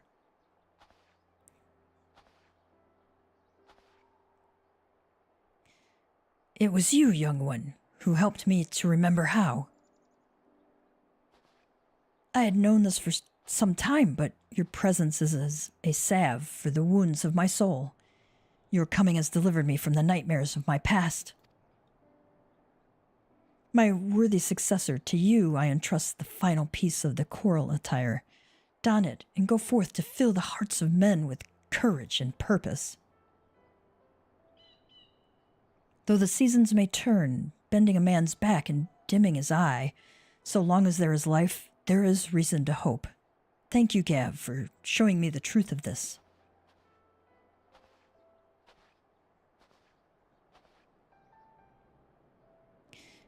With the blood of my comrades upon my hands, to simply draw breath racked me with such guilt as I could not bear. But the time for mourning is past. I shall take up the bow once more and lend what aid I can to the gods' quiver in fighting for those who yet live.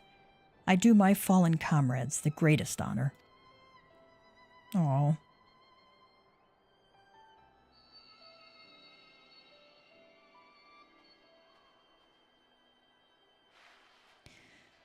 Yet another melody resounds within you, I see. Then there is naught more I can impart to you. As equals, let us together give praise to life and all the joy that it brings.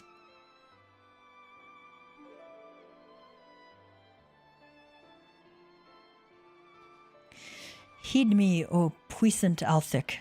Turn thee over the hourglass of time, that we may exult in the glory of all creation.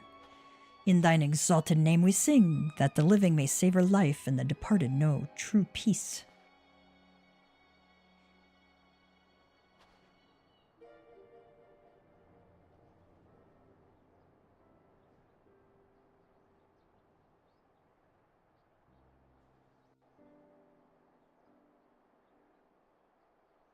Your compassion unlocks echoes of an ancient melody within you.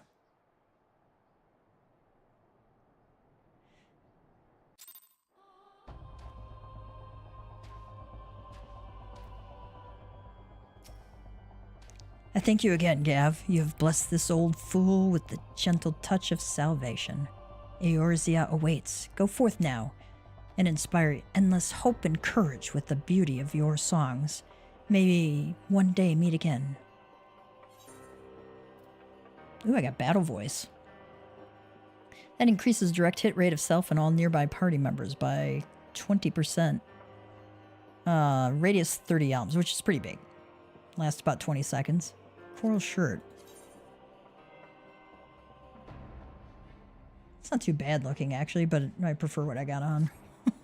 So, Bard's attire coffer. Oh, I guess we get two Bard attires.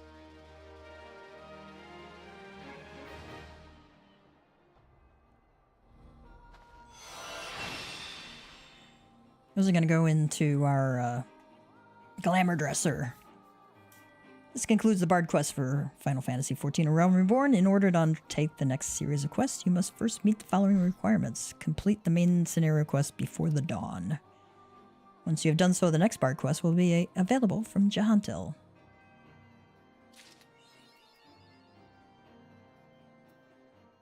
And that has given us new game plus new chapter has been added, so you can replay it if you want.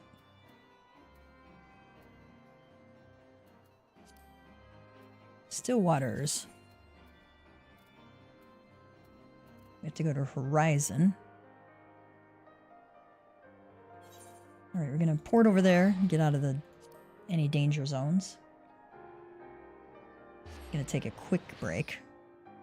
One of these days I'm gonna get, like, you know, one of those BRB screens or something like that. I still am learning how to do all this streaming stuff. It's a lot of fun, though. A lot of fun. I will be right back.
A friend of mine posted something. Something he noticed is that a lot of mobs in that solo duty have a full circle around them instead of a partial circle with the rear notch taken out. Okay.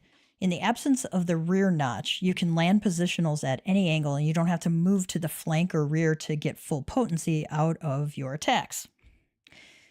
Melee DPS love the full circle. Yes, we do. And at the same time, if a boss fight has the full circle, it can get boring, LOL. I've actually seen an argument that for fights like that, rear positional attacks should only land full potency if they're made from any position except the flank, so either front or rear, and that it could be indicated by having a debuff on the boss that simply states that attacks from the front will count as if made from the rear, just to make it a little less boring for some. You know, I could see that being a thing in like Savage mode or, you know, some other high level kind of duty. Not duty, high level kind of raid or trial or something like that. Somebody in our FC chat said, I'm addicted to brake fluid, but it's okay because I can stop at any time.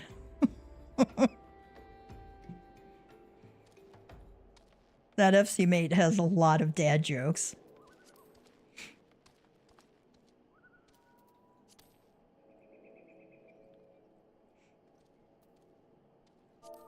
I'm gonna let him know.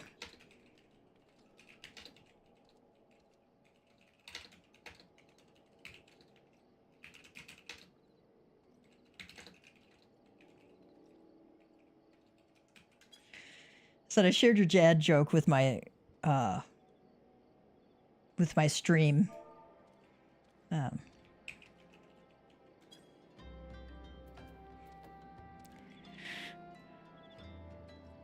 see what he says. He might post more dad jokes on there just for me to read. Ah, Gav, your assistance is most welcome. I have already spoken at length with the brass blades of the Rose, albeit to no avail. It would seem that the thieves took great pains to conceal their activities. I could go into further detail, but your time might better be spent in conversation with Fufulupa.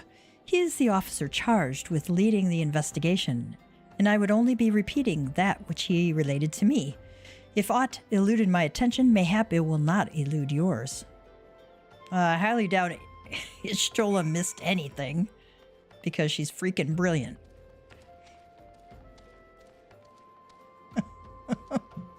The FC mate said, excellent. The groans from these stupid jokes sustains me. Oh my god, that's too funny.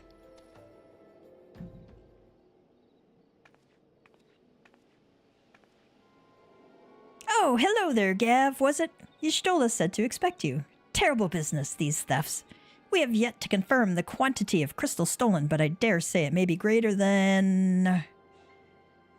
but never mind that. I have news to share. A short while ago, the driver of a heavily laden carriage refused to halt for inspection and broke through one of our checkpoints on the Royal Allegan Sunway. The cart bolted off toward eastern Thanalan, where, thank the gods, I hear that our colleagues were able to apprehend them without further incident. A speeding carriage? That would seem a curious choice for thieves of such proven cunning. Yet the Amalja do have a foothold in eastern Thanalan. And what of their cargo? Did they carry the crystals we seek? Fufulupa says, we should be receiving a report any moment now, but I failed to see what else it could. Thancred says, Did you miss me, friends? I'm back, but I fear I come bearing disappointing news. Or on second thought, maybe it's good news after all. Thancred, wherever have you been off to? Thancred says, I figured you had everything under control here, so I just took a brief excursion to the east to check up on our Amalja friends. And wouldn't you believe it, I happened upon a runaway carriage on the way, and even was able to do my small part to help my friends in the Brass Blades intercept it. In all my years, I have never seen such a prodigious quantity of somnus. The Blades were calling it one of the greatest hauls they've ever seen. The stolen crystals, on the other hand, were nowhere to be found. Oh, is that so? Says Fufalupa. Alas, I suppose we have no choice but to resume our search elsewhere. Thancred says, we should reassess our options as well. Come with us, Gav.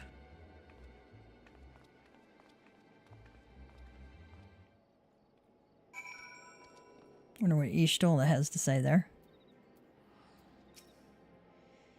And so we find ourselves back where we began. What have I overlooked? Against all expectation, it would seem the Amalja are innocent of this particular spate of crimes. By all indications, they have yet to replenish the stores of crystals exhausted during their last attempt to summon Ifrit. What I can't fathom is why anyone else would go to such lengths to obtain crystals, and in such quantities. It cannot be that we are dealing with simple thieves. If their motive were profit, why would they limit their trade to crystals alone? Ooh, I missed that.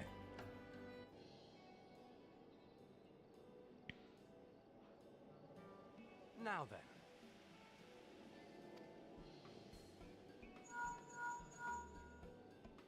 Tis I. The situation may be more complicated than we anticipated.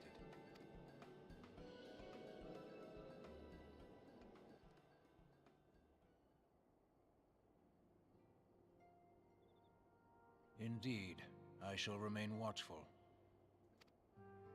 Ere thou goest, another matter requireth thine attention. A young maiden, full eager.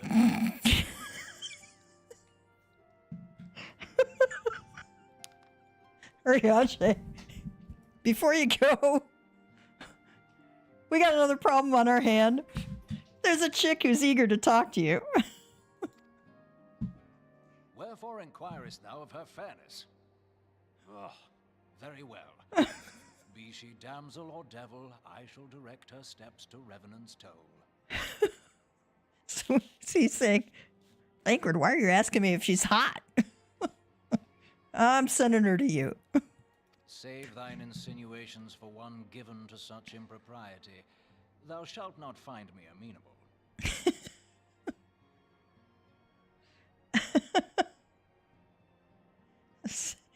Save your hinting around for someone who misbehaves. You're not going to find me amenable.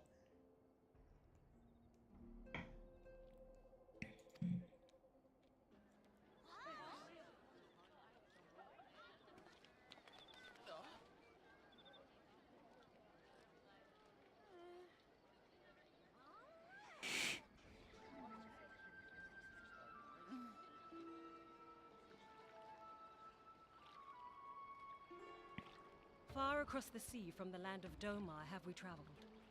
We seek audience with the ruler of these lands. Who here speaks for you?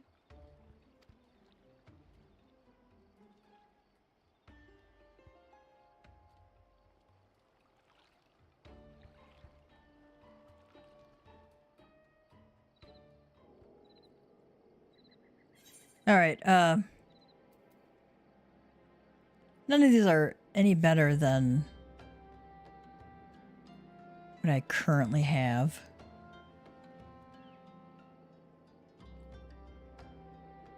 But I can put them on my I can put them on my retainers actually once they level up. What I didn't get a chance to say before.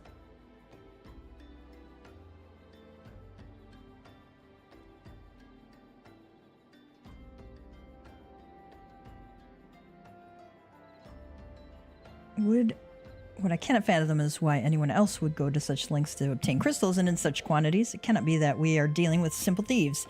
If their motive were profit, why would they limit their trade to crystals alone? Plainly, we are missing something. And Thancred then said, while you think about what it might be, I shall inform Urianger of our progress or lack thereof. Now then. And then he went, "'Tis I. The situation may be more complicated than we anticipated." Let me see if Y'shtola has something new. She's mayhap a more subtle approach is in order.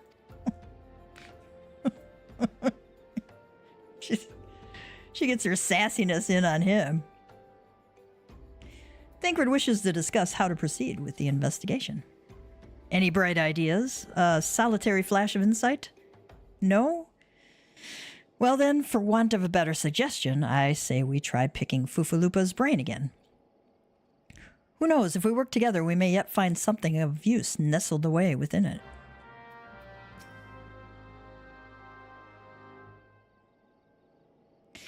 Oh, but it is good to see you return. I have given some thought to the matter, and I have just hit upon a most disturbing possibility. How could I have been so blind?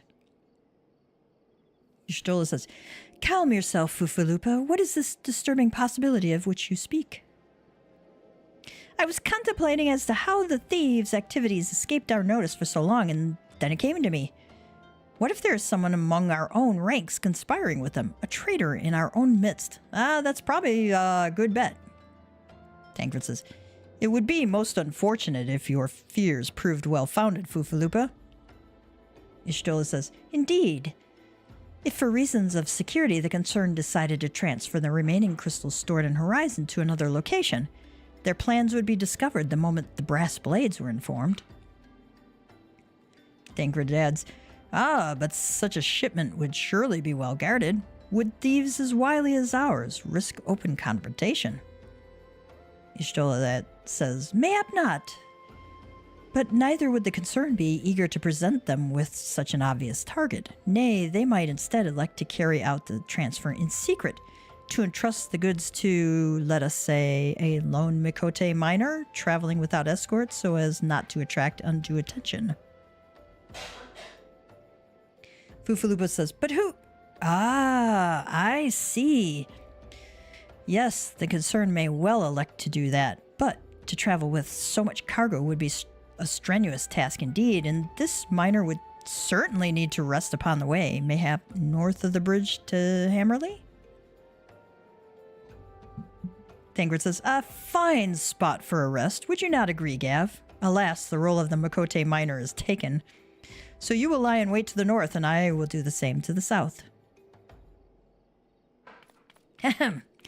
"Forgive me, my friends, but I have received new orders. I must inform my men at once." We're gonna lay a trap for the mole.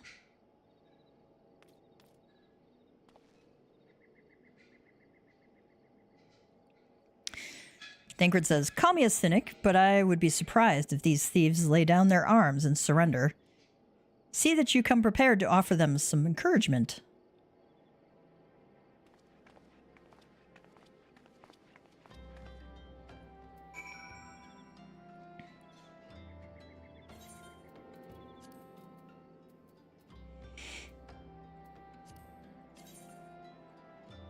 That's a pretty cool looking outfit there. Yeah.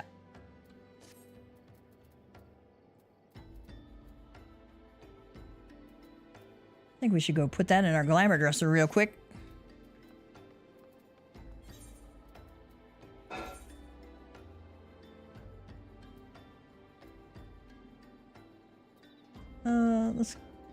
Let's just go back to Ul'dah. I'm gonna go to the Adventurers Guild and put these in my glamour dresser real quick. Get them out of my inventory. And maybe put a new glamour on because we can. Oh, that's a nice looking weapon back there.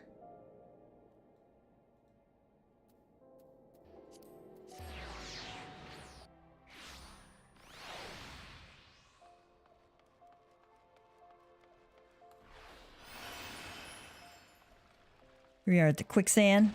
Gonna go to the inn. I wonder what she has to say. Small talk. Well, if it ain't the legendary warrior of light, the savior of Eorzean in my bar, why, just looking at you makes me weak in the knees. Oh, don't make that face, Gav. I'm just having a bit of fun with you. It's just flirting with him. Good evening to you, adventurer. How may I serve you? Retire to an inn room. Okay. As you wish, sir. Right this way.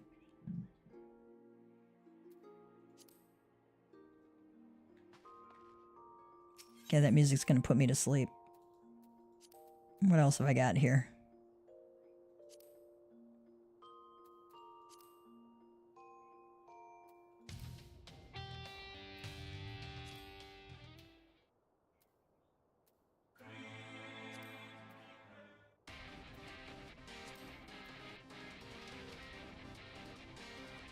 That sounds kind of kicky. Let's listen to that.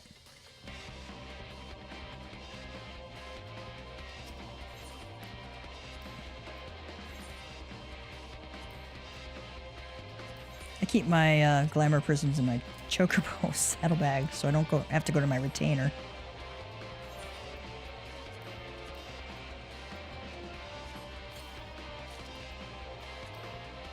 I think most of these can go into the armoire.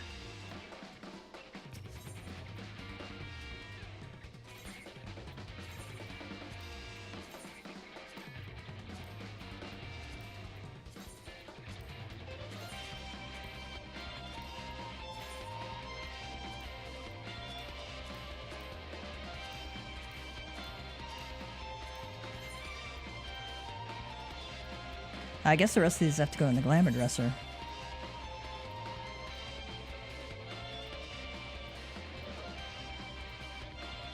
Mended Imperial short robe. Do I want to actually save that? No. Not really. Oh, I can't store it because I already have it. Alright.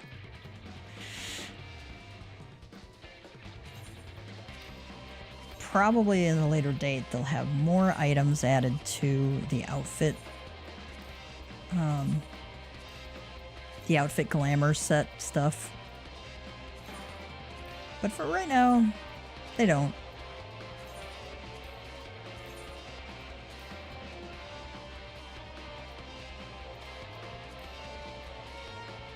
Seeing if anything else can go in there.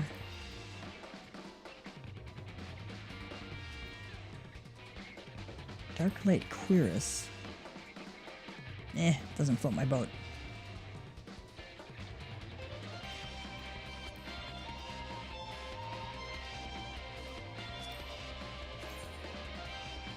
Oh, I had glamoured over that one already. Okay.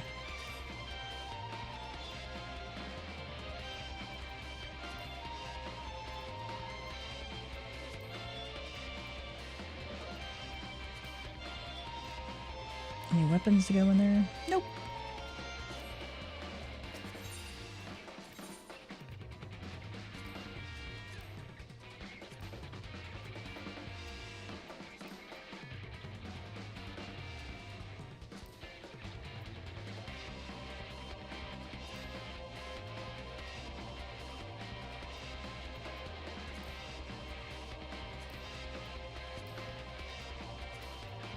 I like that particular color. The other ones, there's two sets. One's dark and this one's like a more aqua kind of blue. It just looks really, really cool. We're gonna save that, definitely. I know the jewelry is never gonna show, so I don't have to worry about anything on this side, but, you know, we'll put something in there, just in case.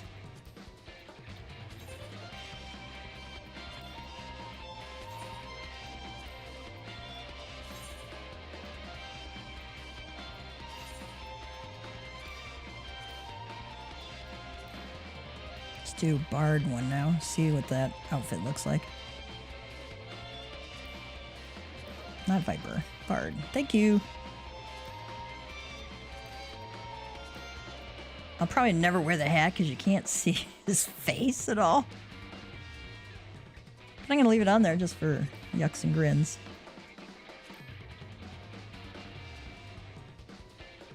Okay, that's kind of weird looking. It's very pink and I don't see Gav as a pink kind of guy. Okay, these His pants are really trippy. These are silver slippers from the Wizard of Oz. We'll do Ishgardian thigh boots instead. Let's open Armoire, see if that is any better looking. Oh, at least those are gold. Coral tights, oh god. Those are just as bad. Coral ring bands, those are gold. I like the brass look a little better. At least this one's a little better looking shirt.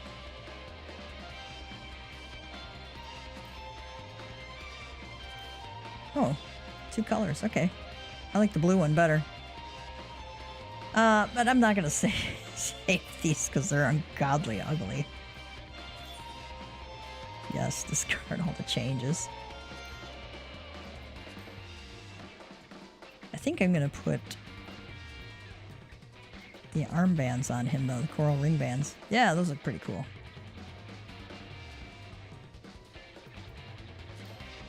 I don't have any rings to speak of. Alright.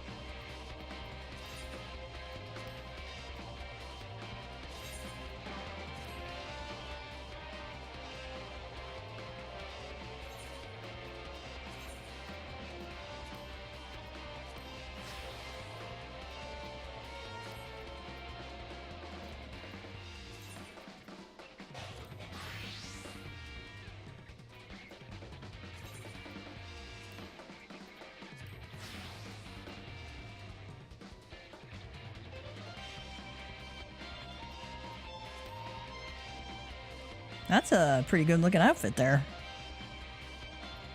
Alright.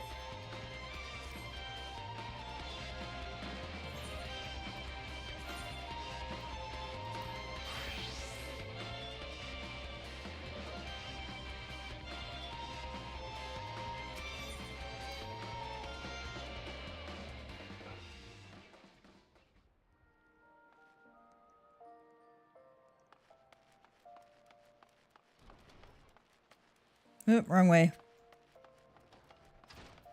Lie in wait for the thieves.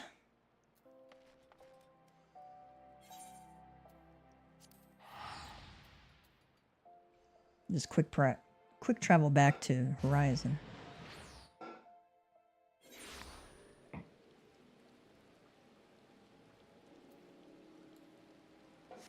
If you hear a little banging in the background, my apologies. I had to get the crock pot cleaned out. My son's doing that right now for me.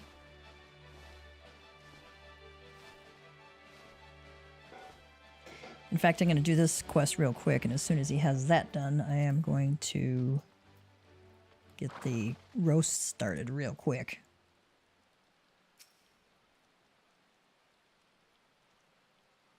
Crock pot recipe, which I'll do after this is done.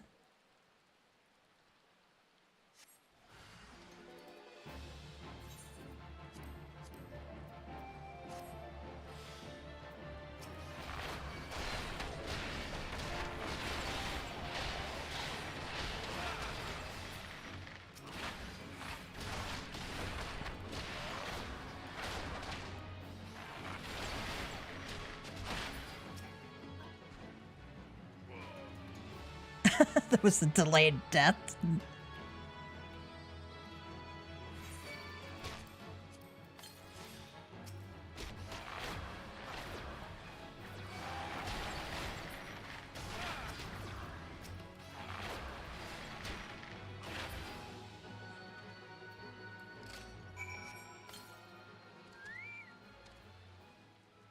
Speak with your Stola.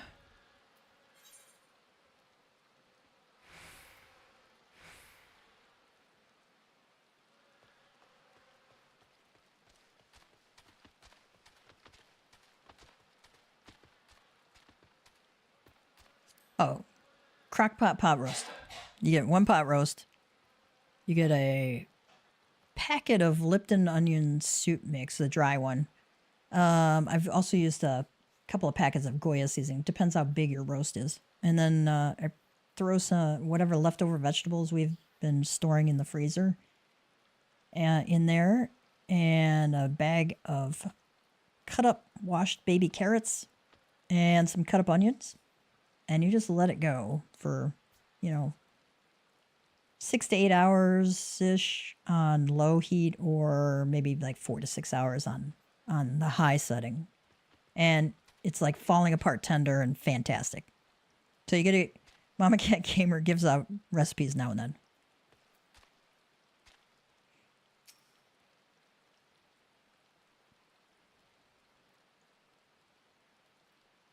Stubborn to the last as expected. You are unharmed.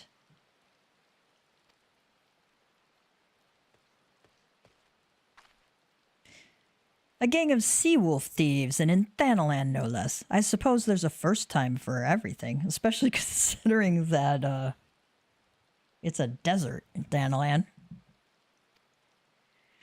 Sea wolves? All of them?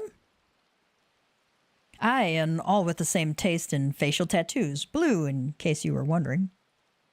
Our thieves are a long way from home. It's kind of a cute outfit she's got on there. Thancred, if you would be so kind as to attend to the outstanding matters in Horizon, I have inquiries to make. To Horizon, then. Fufalupo will want to hear about your meeting with thieves.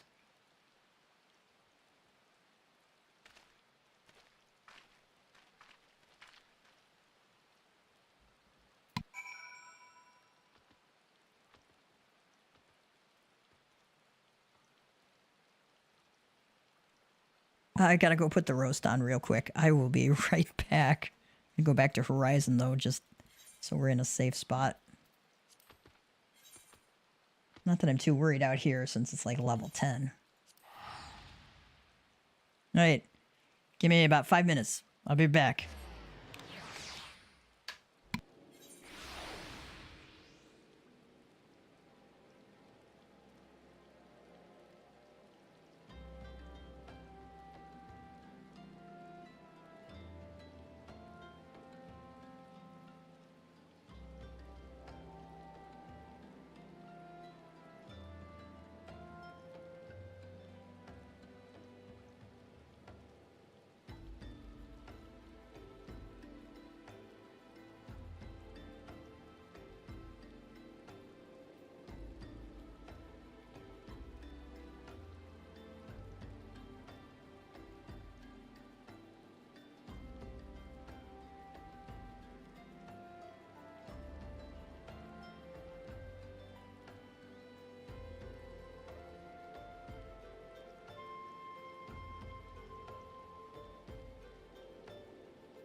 All right, I'm back.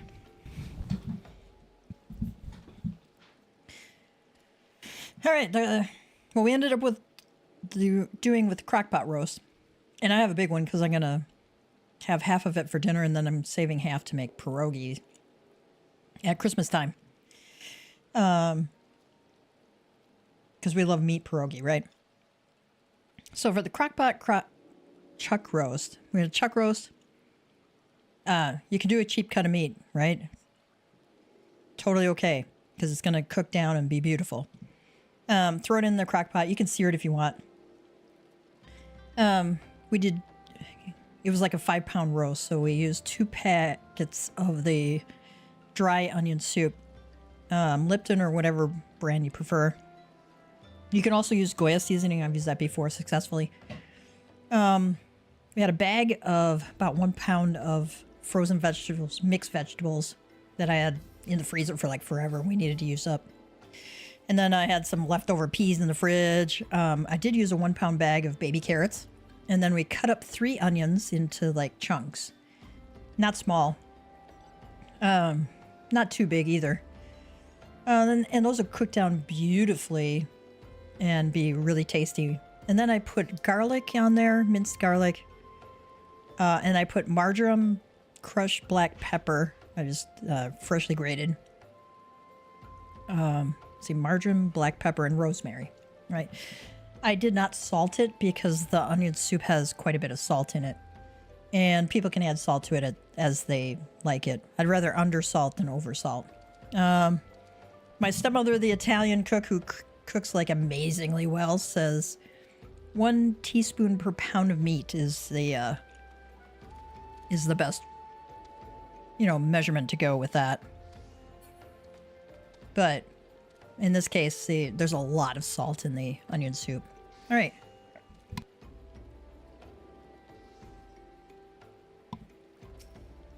Thangrid says, this tale does not require a bard's embellishment. Simply tell Fufulupa what had transpired. All right.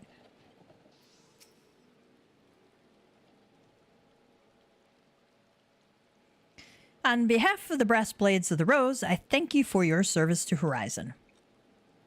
But we have not been idle. While you were afield, we succeeded in identifying the traitor within our ranks. Thangrid says, is that so? Then by your leave, I should very much like to have a word with the fellow in private. I bet you would. No, I'm afraid that will not be possible. Regrettably, he managed to subdue the unit of blades dispatched to detain him and made good his escape. Thangrid says, oh, for the love of... And how did he manage that exactly? Your men haven't been sampling the somnus we confiscated, have they? Or was he a giant in disguise? No, but he was quite strong. A sea wolf. Lominson born and raised, I believe, but do not worry, we will find him. You have my word on that. I see. Pray, keep me apprised of any developments.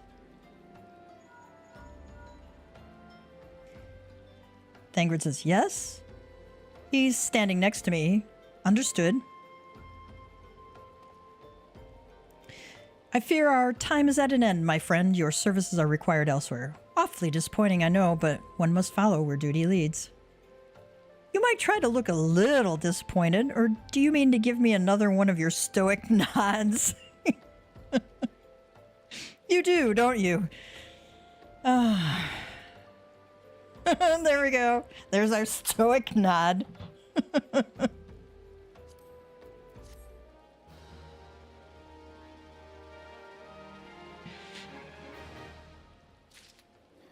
I love it when they make fun of themselves. Gav has a link pearl. I don't know why they didn't just call him direct, right? To call Thancred. Probably so he could give us these hilarious lines. Okay. Cork brown, million corn yellow, or lilac purple.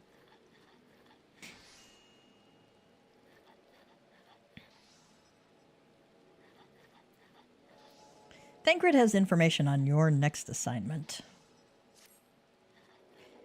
The antecedent bid me tell you to make for Vesper Bay, where young Alfino awaits your coming most eagerly. It is he who requested your assistance.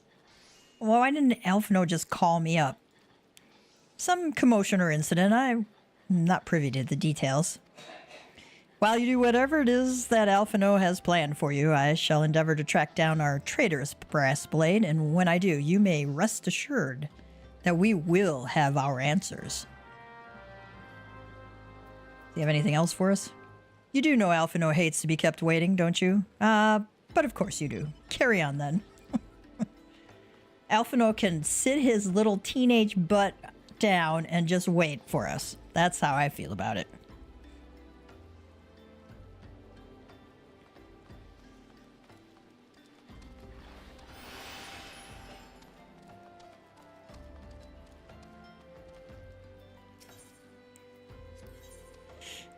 Do we need any repairs?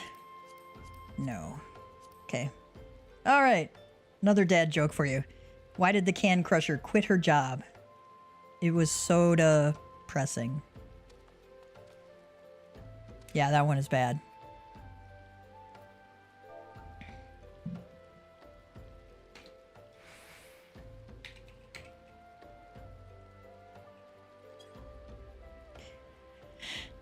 I replied to him, I'm crushed.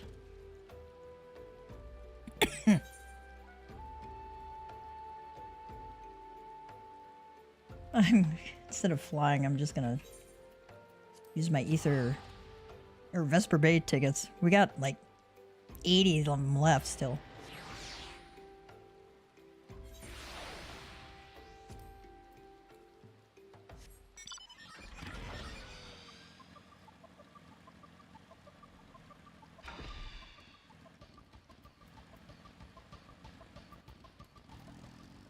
You would think Urianger would be the one calling us.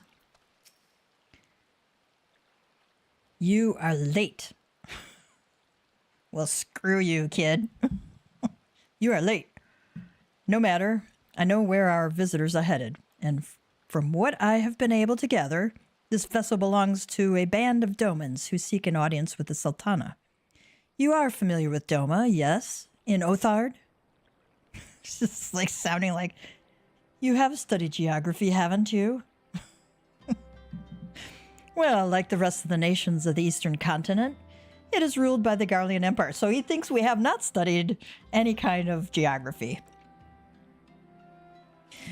Given our visitors' unannounced arrival, as well as the state of their ship, I suspect they did not leave their homeland under the best circumstances. Needless to say, I should be very interested to hear their tale and, more importantly, what they know of the current state of affairs in the Empire. Such information could prove most useful. We would be fools not to pursue this opportunity, do you not think? Come with me to Ul'dah, Gav, unless I am mistaken, and I am rarely mistaken. We will find the Domans bickering with a sultan sworn on the royal promenade. You are uncertain of your role in the proceedings? Insurance. If our guests are not themselves Imperial agents, it seems fair to assume that they may be being pursued by some. And if not, who better than you to have an on hand in the event of an unforeseen diplomatic incident? Besides, I do so enjoy your sparkling repartee.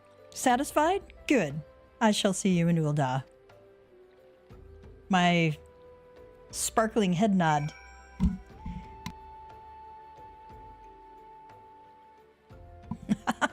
Another FC mate. When does a joke become a dad joke? When it becomes apparent. Yeah, these are bad today. These are really bad today. All right, let's go back to Ul'dah.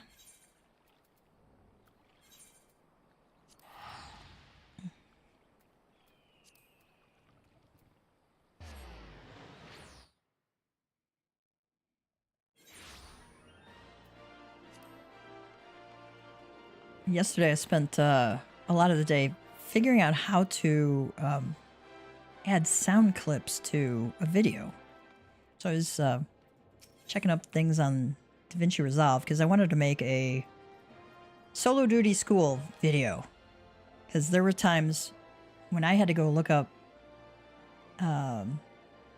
guides and videos on solar duties. Icy Veins is, I think it's Icy Veins. No, Thonky, THONKY.com. If you ever are lost on a solo duty and you just need a quick description of it, and it's not in the Final Fantasy XIV wiki, the console wiki version, if it's not in that, Thonky.com has a list of solo duties, and it gives you a quick explanation on each phase, what's going to happen, and what you can do. It's a great cheat sheet. I found it when I was having just horrible trouble with some solo duty, a couple of years back. And it's saved my butt a few times. Oh my goodness, The Way of the Samurai, The Rise and Fall of Gentlemen, Peace for Thanalan, Corpse Groom, The Mother of Exiles. Good lord, they have a lot of here.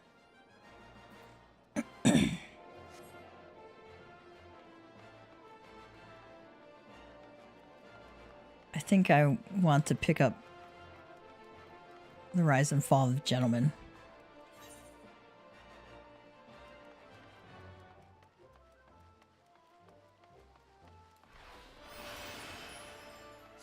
While we're here. Wyman, my friend.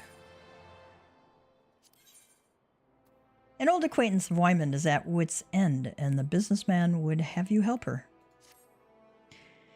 I hear you've been busy as a bee, Gav. Seems half the whispers that come my way relate to your comings and goings. Being the active type you are, I reckon you'd be interested in investigating some queer rumors, am I right? But before that, let me ask, ever heard of a man named Hildebrand?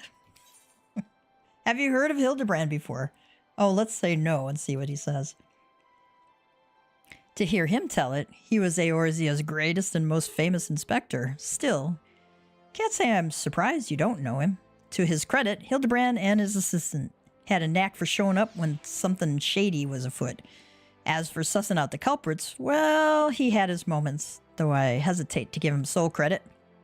And he wrote 5 years ago, he gets it in his head that he's cracked the code of Mazeia's 7th verse. Dalamud, the calamity.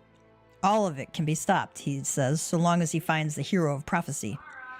And wouldn't you know it, the hero was Hildebrand himself. Yeah, sure.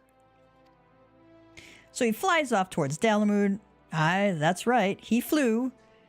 Launches himself straight into the air somehow, ridiculous as it sounds. Of course, it's only logical that he's got to come back down. Though it was only recently that we found his body. I had reason for bringing this up. Right.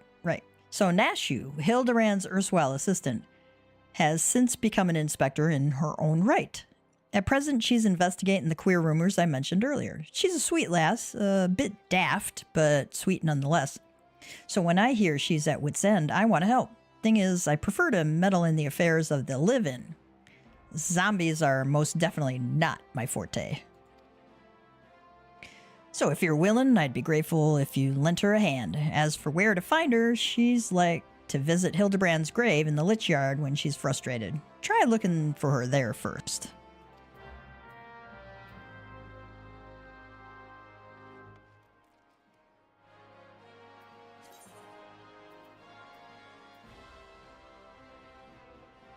All right, we have to go to the Chamber of Rule.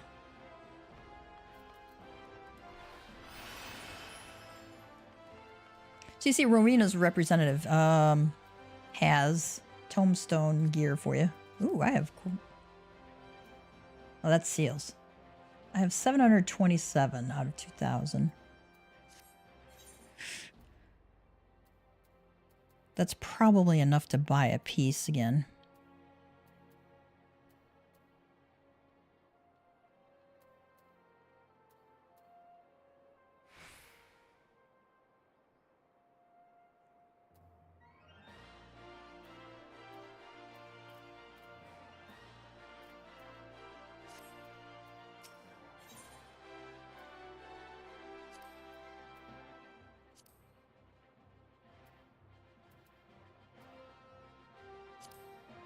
Do item comparison.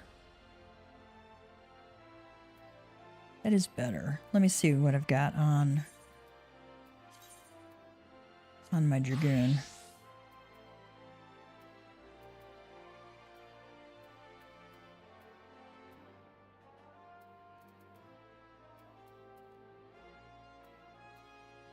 I do want to upgrade the jewelry too.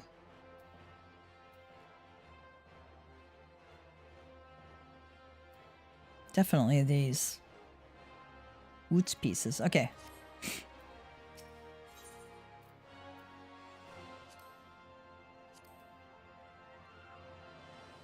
All right, the chest and legs give the most buff, or, you know, bang for your buck. So let's get one of those.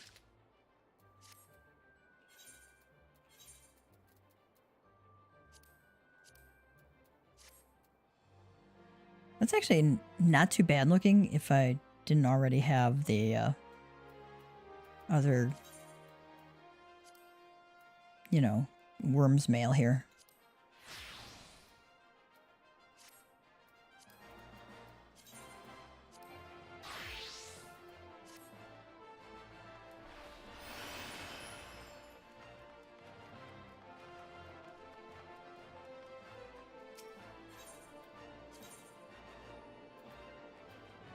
I'm going to pick up some of these blue quests another time. So there's a lot of them. I'm going to be up to my eyeballs in blue quests. Zepla, Zepla, prolific Final Fantasy XIV streamer. She's really fun to watch too. So definitely check her out. She has a great video on all the blue quests that you really need to do and which ones you can ignore for a while, or forever if you don't want to do them.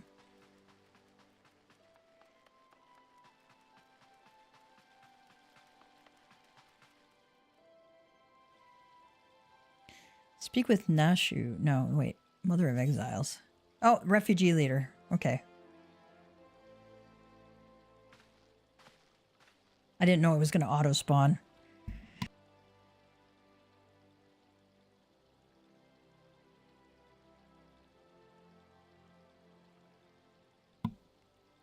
Bartholomew.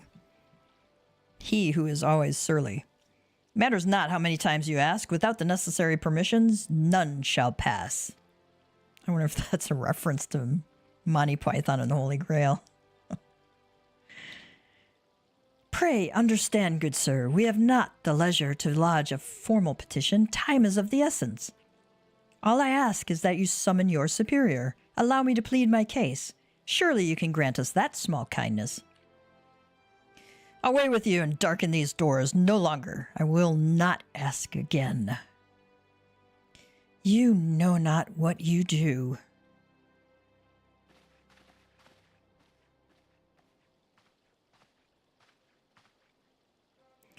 Elfino, I gather your pleas fell upon deaf ears. A loyal man with a cold heart. I know his kind well. Elfino says, I hope that you will find me more to your liking. Alfino Levier at your service. A friend. Which, I believe, makes us very nearly unique, in this part of the world, at least. Few indeed are your allies in Ul'dah. Yet you will need some if you wish to endear yourselves to the wealthy and powerful. Oh, which makes me very nearly unique. Okay. Pray, join me and my associate at the quicksand. There you may explain your situation to us, and we shall see if there is aught we can do to help.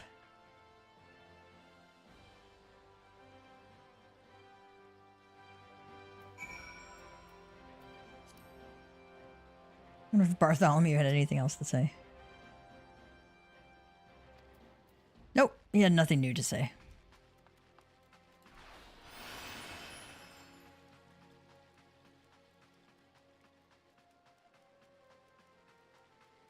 Alfino was flirting, it sounds like.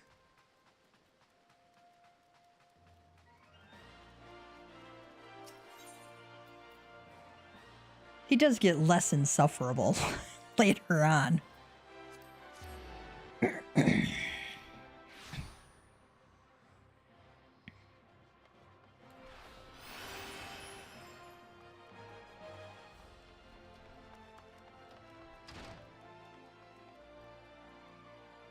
wonder what the attendants say. We would be most grateful for any assistance you and Master Alphino can offer. It's been ever so long since we last set foot on dry land. I truly hope this marks the end of our journey. Master Alphino's associate, yes. We've been waiting for you. I trust you are ready to begin. Yeah. Alright, Alphino, let's see what you gotta say.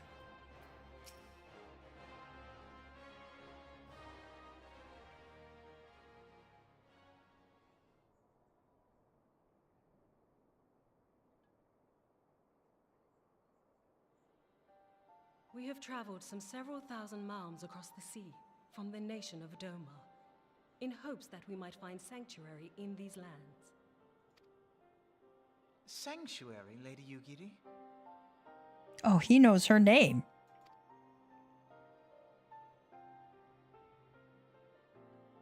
Aye. Lying within Othard, Doma was under the dominion of the Garlean Empire, as I'm sure you are aware.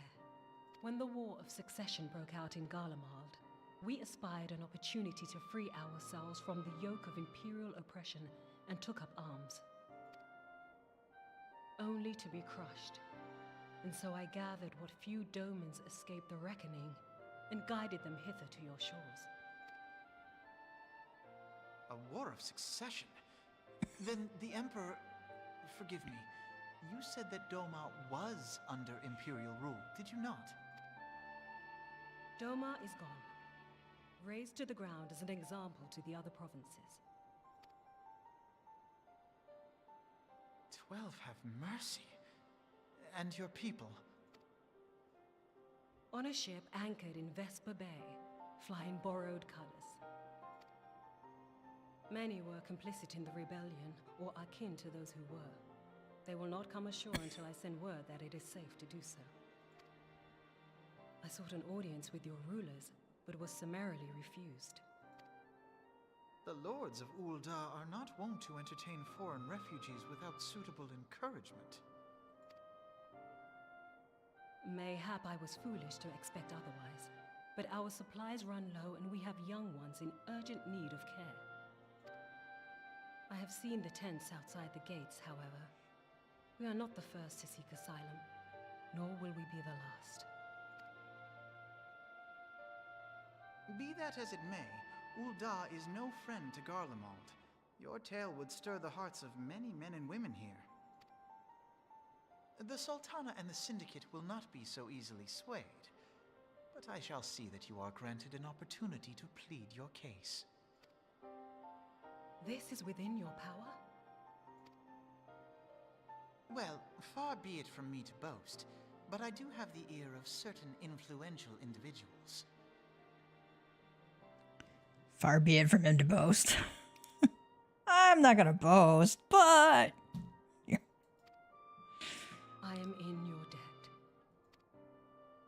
Lady Yugiri, forgive me for observing, but your choice of attire seems like to evoke feelings of mistrust.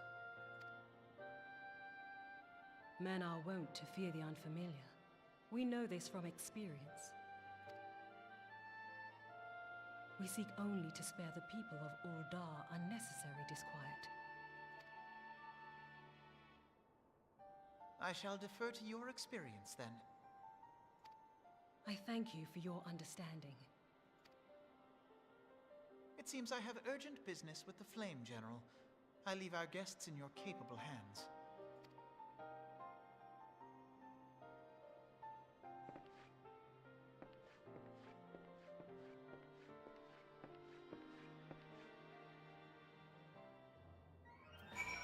All right.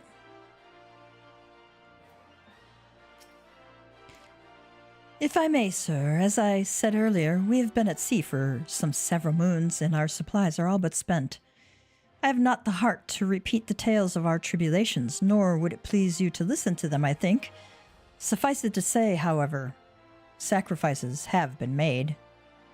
Though it shames me to beg for more when you have already offered so much, desperation compels me. Gentle sir, if you or your associates could spare any provisions, anything at all, it would go a long way to lessen the suffering of my people. All right, this speak with Momodi. Hells, why didn't you say so sooner, Gav? Course I'll help. You couldn't have picked a better day to tell the truth. A wealthy merchant and his entourage were due to have a banquet here on the morrow, see, but just sent word they can't come, meaning I've got a boatload of foodstuffs and no one to feed. Best of all, they paid for the lot in advance. Ha ha ha. Go on, call on Freduri and Catherine at the Sapphire Avenue Exchange. Tell them I said to ship the Little Prince's order to the Wakened Sands. Little Prince. Oh, and if they argue, just show them these letters. That should set them straight. All right, we got some letters from Momodi.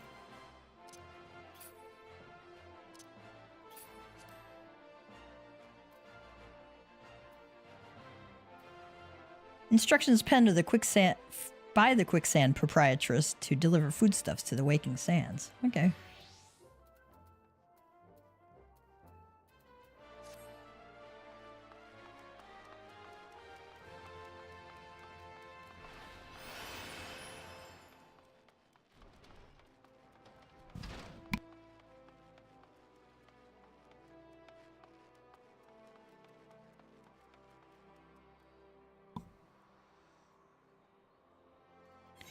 All right, we could unlock Samurai if you wanted to have another job, melee job. That one's kind of fun to play. But I want to wait until I want to get some of these two jobs that I have currently going higher.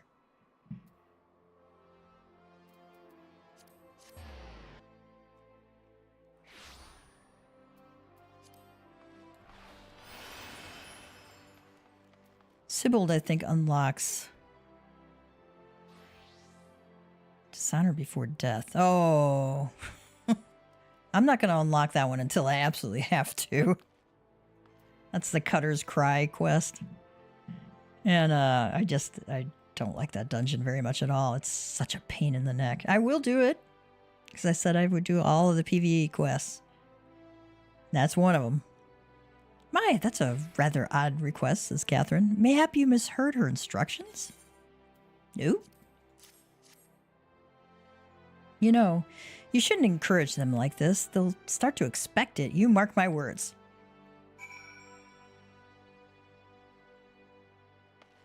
They just added a whole bunch of details with the latest update. And wow, what a difference it makes. Just really cool. They had a before and after picture. Yeah, I would try and find that somewhere because you could see the difference. Freduri, she's in the business of feeding refugees now? I ain't normally one to question Mistress Momodi's judgment, but that doesn't seem wise to me.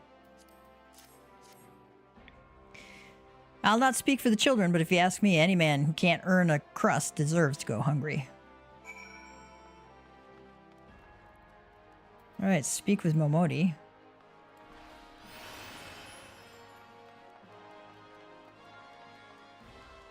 So anyway, I'm going to unlock Cutter's Cry as late as I possibly can. Taking the red, that's for Red Mage.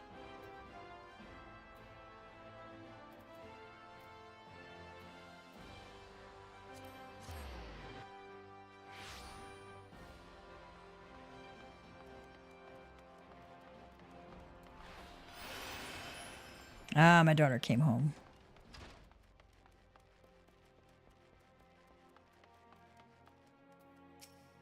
If you hear some talking in the background, that's her and hubby. Papa Cat Gamer has to talk to his daughter, which is a good thing. They didn't give you any trouble, did they? Good. Now, go and tell Lady Yugiri it's all in hand. All right, let's do that.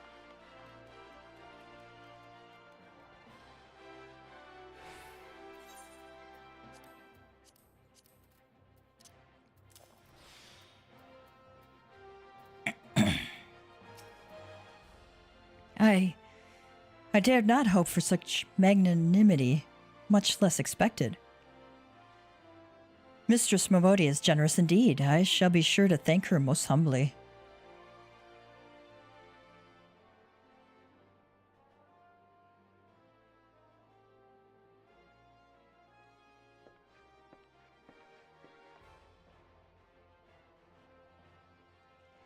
Lady Yugiri, I briefed the Flame General on your situation. I think you will be pleased with his reply. Yugiri says, we have been granted an audience. Alfino says, before the Sultana and the Syndicate both. We should return to the Royal Promenade at once.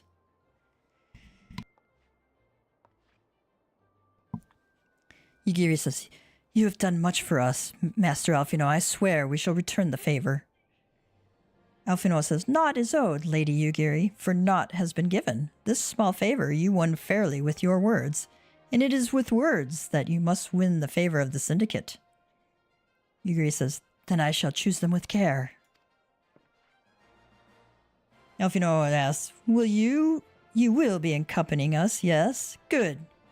Your presence may serve to remind the Syndicate of the true meaning of philanthropy, and that nothing so unpalatable will be required of them, assuming the Domans are willing to earn their keep. Come, the Flame General awaits us on the Royal Promenade.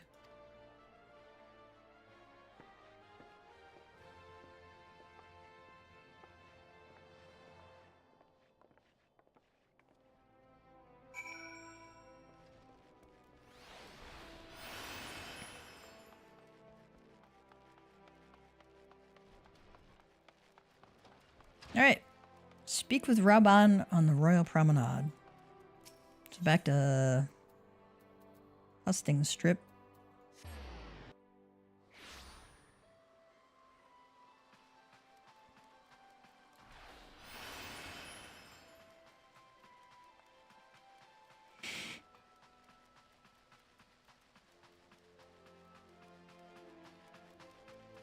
Let's see what Alfino has to say. We must take pains to illustrate how accepting the Domans would benefit Ul'dah. Only then might the Syndicate be swayed.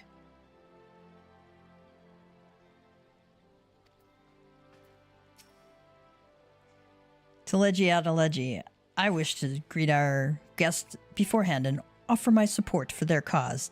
Doman, Ul'dah, it matters not to me. Birthplace does not equate to birthright in mine eyes. I take great pride in my establishments for this very reason. The Platinum Mirage, in particular, serves as a showcase for the talents of countless men and women born beyond our borders.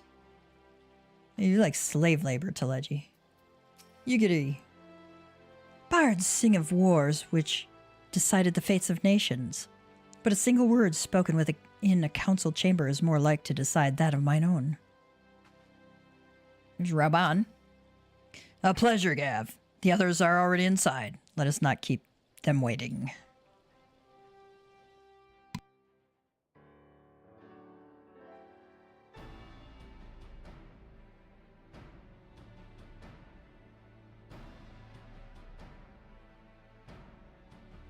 I, Yugiri of Doma, am honored to meet you at last, Your Grace. To mark this auspicious occasion, I should like to present to you the finest treasures our humble nation has to offer. Alas, the circumstances which have brought me here today have divested me of both time and dignity. I come before you as a pauper in direst need of aid, to request that you grant my people asylum. I, Nanamo, 17th in the line of Ul, welcome you to our city. Be at ease, Lady Yugiri. Although I myself have heard the tale of your misfortune, I would ask that you recount it once more for the benefit of the others here present. As you wish, Your Grace. For many years, my nation, Doma, suffered under the yoke of imperial rule, and my people yearned to be free. Thus, when a war of succession broke out in Garlemald, we sought to take advantage of the chaos and reclaim our liberty. Alas, our enemy proved less preoccupied than we had hoped, and our rebellion was put down in the most brutal fashion. Those who survived, how many do they number? More than 200 souls huddle within the cramped confines of our own galleon's hold. Yet this figure accounts for but one of a number of ships which escaped the Purge. It is my hope that you will allow us all to dwell within your walls. Should that prove unfeasible, however, I humbly ask that you accept as many of my people as your resources allow. Pray understand, we do not beg a boon, but propose instead an arrangement.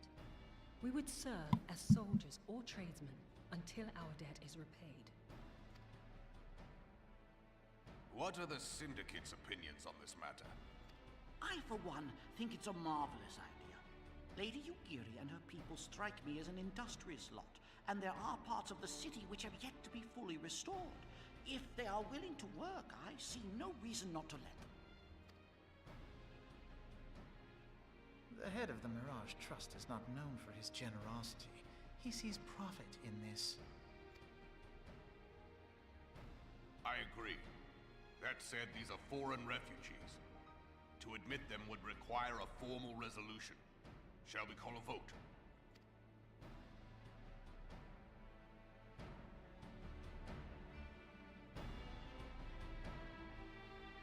The law is the law. Lord Lolorito? Tell me, are you blind or willfully ignorant? Even now, our streets are choked with the displaced victims of the Calamity and Alamigan refugees. They live hand to mouth, subsisting on aid provided by the immortal flames, the cost of which grows ever higher. The wealth of Ul'dah is not without limits, my friends. And need I remind you that these refugees are prone to violence and criminal activity? You have all read the reports, I think. Without homes or employment, it is only a matter of time before men grow desperate and take that which they imagine has been unjustly denied them. Yet, knowing this, you would have us swell their ranks. Mayhap you think the brass blades and the flames are not hard-pressed enough? Some say the chairman of the East Aldenard Trading Company passes Gil thrice daily. This may explain how he came to be the wealthiest man in Ul'dah. Or it may simply be that he's ruthless beyond reckoning. Surely the Sultanate can support the few hundred domins Lady Yugiri represents. That our resources have been taxed, I do not deny. But we are hardly in danger of financial collapse. I move that an exception be made. An exception, Your Grace? I am suddenly reminded of a similar debate some years ago regarding a number of Alamigan refugees, if memory serves. What were your words that day? Yes. The law is the law, and so our visitors remained in Little Alamigo. Mayhap our wise and benevolent Sultana would be so good as to enlighten us as to which other of our laws should not be upheld. Lolorito is such an ass. Such an ass. Mind your tongue, Lolorito. My lord, I share your concern for the welfare of our great nation, but we must endeavor to take a longer view. You know as well as I that people can be a resource still more precious than gil. Precious or not, they were never yet so reliable. And unlike those who frequent your establishment, I have no desire to gamble with my future. Ul'dah's greatest asset is, and has ever been, her material wealth. We risk this at our peril. One need only look to Teleji Adeleji's example for evidence of the danger in allowing sentiment to dictate policy. How far the vaunted Mirage have fallen, both in repute and profitability, since he began employing refugees. How I choose to conduct my affairs is not your concern, my lord. A proposal has been tabled. Given its urgency, I move we forego further debate and call a vote. To accept the Doman refugees or not. Those in favor, I bid you remain. Those opposed, I bid you leave.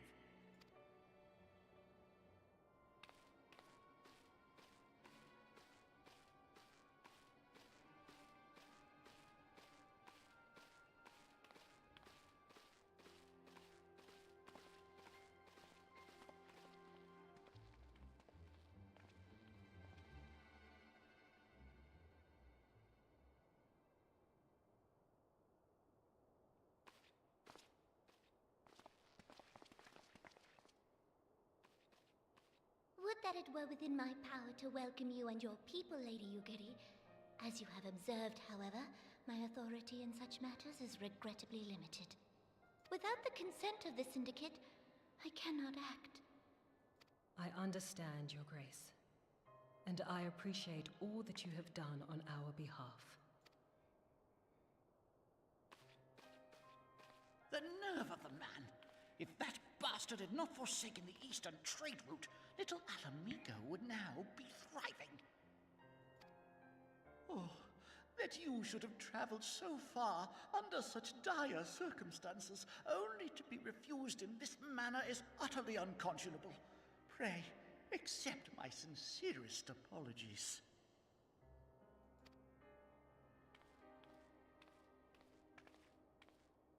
Now that the Empire no longer poses an immediate threat, they see little reason to maintain the pretense of unity. The Monitorists have grown especially defiant of late. Lord Lolorito most of all. But this is neither the time nor place for that discussion.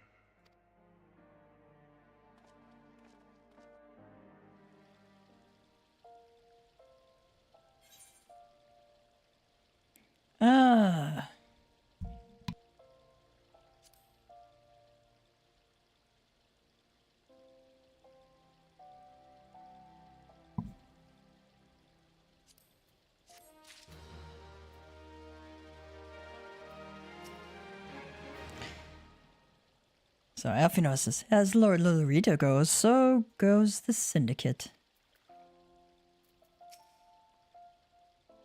It bears repeating that Lord Lolorito does not speak for the Syndicate. Well, apparently he does.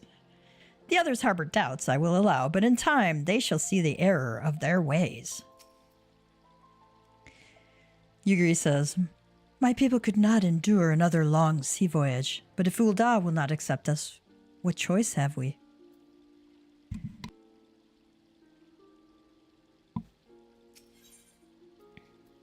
Roban would like to discuss how to handle the Doman refugees. As you observed, Lolorito is not afraid to speak his mind, nor is he like to change it. Oft have I wondered how a man so skilled at weighing the worth of things could be so incapable of seeing the value in people. Bah, I will waste no more words on him, not when the Domans are yet in need of aid. Everyone follow me to the Hall of Flames. It was Lolorito that is the ass. Teleji was okay there.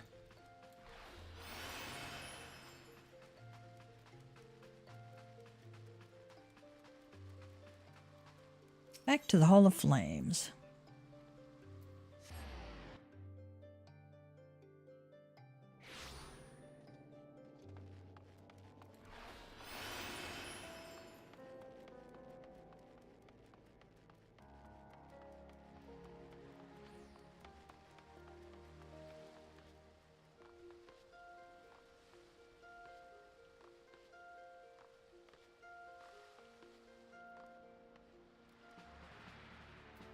Oh yeah, we had to talk to Flame Commander here for another quest. Gav, we thank you for coming. The Flame General will be heartened to hear that you have answered the call. As we have already relayed to the Waking Sands, Ifrit is returned. For the sake of peace in the region, we humbly request that you vanquish him. The Primal is to be found in his domain, the Bowl of Embers. To get there, you must use the Beastman Aetheryte found within the depths of Zaharek, the Amaja stronghold. The Amalja have constructed their own Ethernet from salvaged Aetheryte shards. This being the case, you should be able to use it without problem. No doubt you already know this from your fellow Scions, but the present incarnation of Ifrit is far stronger than the last. Facing him with any fewer than 7 of your stoutest comrades would be ill-advised. That is all the intelligence we have to share. The rest is in your hands. I shall pray for your victory and safe return. He's got yet another thing for us. Peace for Thanalan. Swift has an involved assignment for a veteran adventurer. Yours is a welcome face, Gav. I have a task for which one of your impeccable record would be well suited. Though perhaps campaign would be a more fitting description given the sheer commitment this mission demands. As you are well aware, the inhabitants of Thanalan have long suffered the hostilities of the Amalja. The lizardmen have been quiet for a time, chastened by your victory over the primal Ifrit. But once again, the beastmen stir. There's been a resurgence in kidnappings and in greater numbers than before. Matters have grown so far out of hand that the local garrisons have petitioned us for reinforcements. That is why I wish you to lead an extended action against the Amalja and put a stop to those raids. Report to Commander Gisabert, head of security in Little Alamigo, and he will brief you on the details of your duty. All right. Wonder if they have anything new to say.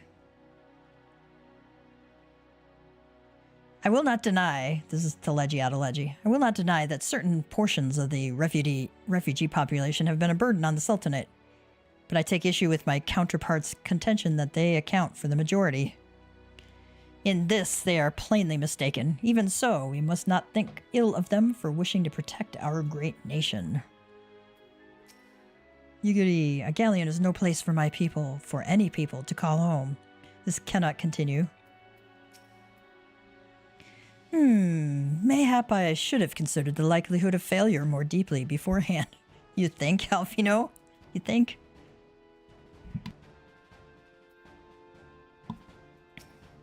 Rauban. The Syndicate has spoken, and I see no point in moving that the matter be reconsidered. The monitorists have made their position clear. Alfino says, agreed. Ul'dah is not an option. Nor are Limsa, Liminza, or Gridania, I judge, given the state of their internal affairs, which leaves our Doman friends confined to a ship. Gods, the thought of them huddled in an airless hold, with no hope of better treatment. Would that I had more time to find an alternative, a place not bound by the concerns of the great nations. Ding, ding, ding, ding, ding. Hello? We know of one such place, don't we? I'm surprised he hasn't considered it yet.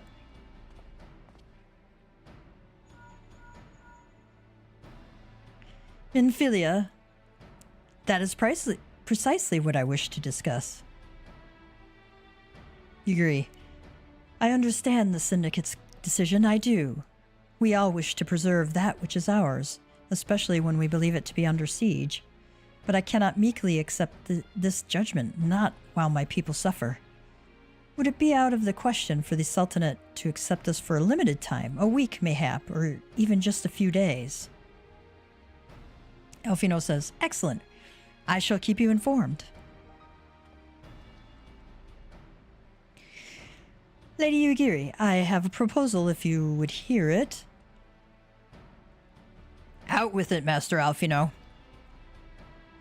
The headquarters of my order, the Scions of the Seventh Dawn, stands in a place called Revenant's Toll, an outpost in Mordona. Like most outposts, it's frequented by mercenaries and other men of action, and lacks the comforts of more well-established settlements. However, the leaders of Revenant's Toll have been doing their utmost to change that. To that end, they have need of able-bodied individuals willing to work as frontier hands, hard labor, lest you doubt, with naught save food and shelter by way of reward. Rauban says, terms not unlike those which you yourself proposed, Lady Yugiri.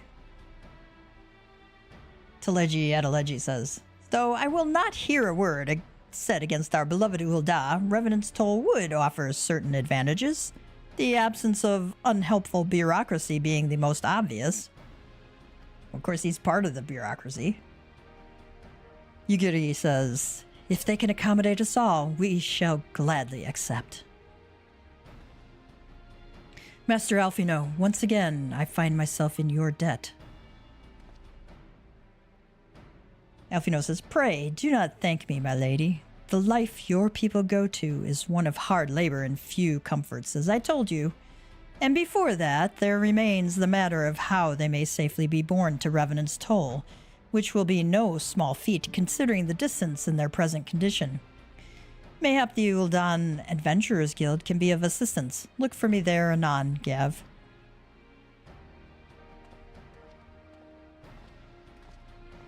Rauban says, Lady Yugiri, if you and your people would accompany me, we may discuss what aid the Immortal Flames can provide.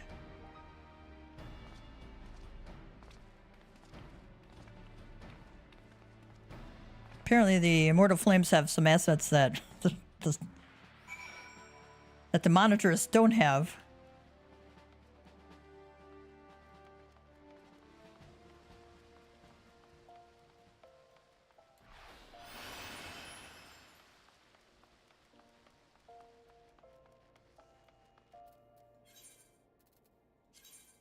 All right.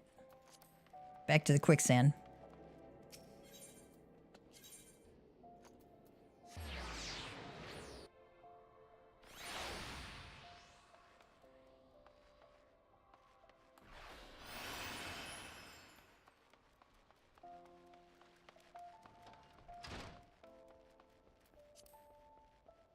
Don't you love it when you get caught on, like, chairs?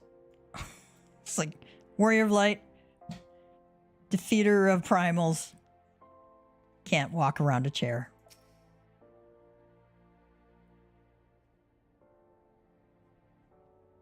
Alfino says, we are concerned that the Doman refugees may find the journey to Revenant's Toll too much to bear. Too long have they been sequestered aboard their ship with insufficient supplies and scarce room enough to breathe, let alone stretch their limbs.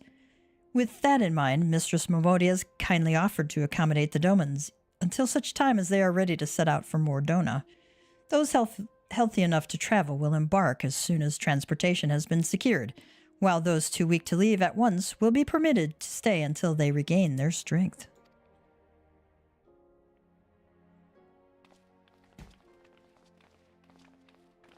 Gotta wave back at her.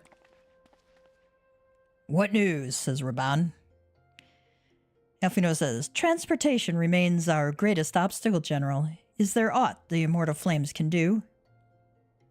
I fear that exceeds our mandate. Were it a smaller number, mayhap it would go unnoticed. But the Syndicate will not bear the cost of escorting more than 200 Domans to Mordona. Teleji Adeleji says, when government fails to act, the responsibility falls to us private citizens. I will engage the services of the 77 caravans on the Doman's behalf. Raban says, very well. We should begin contract negotiations at once. Your generosity is most welcome, my lord. That might have been Alfino who said that.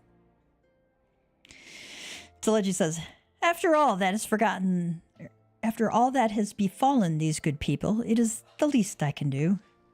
Come what may, you shall ever have a friend in Ul'dah, Lady Yugiri. And you in Revenant's Toll, my lord.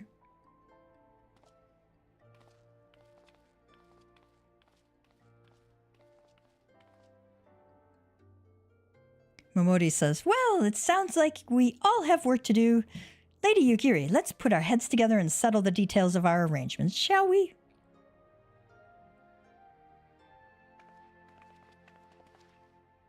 Alfino, I would entrust the task of escorting our Doman friends to you, after you have rested your own road-weary legs, of course. What say you?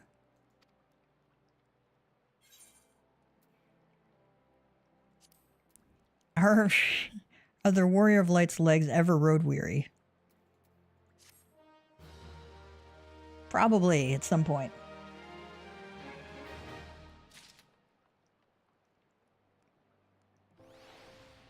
Ooh, that's a nice bow. Wonder what it is. Oh, he's zipped out before I could do an examination. Somebody might be able to tell me in the comments.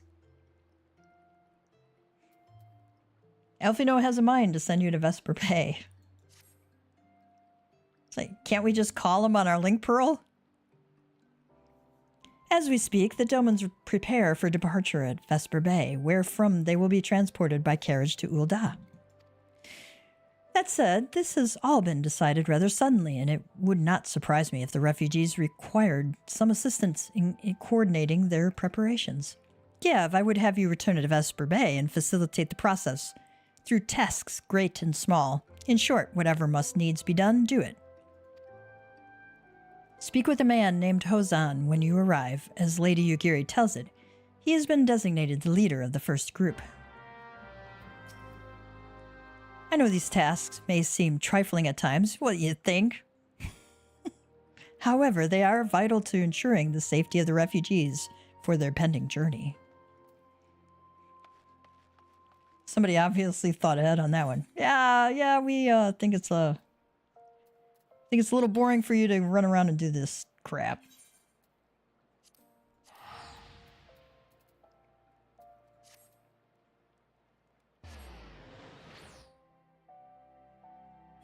And hello, everybody who's joined us. Welcome, welcome. We're making our way through the post-Realm Reborn quest. Still doing some level 50 ones, I think. He's still level 50. Yep, still level 50. I guess they're all level 50 until I get into Heavensward. I can smell their stench on the wind even here. You've been on the ship so long, you stink. Hozan. Greetings. Alphino informed me that a scion would be arriving to help with the preparations. I'm honored to meet you, though shamed as well. A great warrior should not be tasked with such trivialities. Well, you know, you're right, but here we are. I've been ordered around by a fucking teenager. Excuse my French. Ozan, I knew from a glance what manner of man you were. I too have some skill at arms, as do many of our people. Pray forgive this trifle, but might I trouble you to help round up the children that have been given into my care? They are most adept at staying hidden from my sight, but perhaps your keen eyes will succeed where I have failed. My apologies for the swear. You have my thanks, friend. Pray seek out my son Yozan. He can tell you more.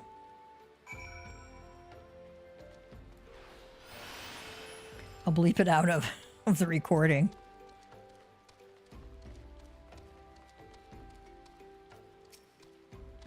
Oh, hello there. I'm Yozan, son of Hozan. Will you be coming with us to Ul'dah? I hear we're traveling by horse-bird-drawn carriage.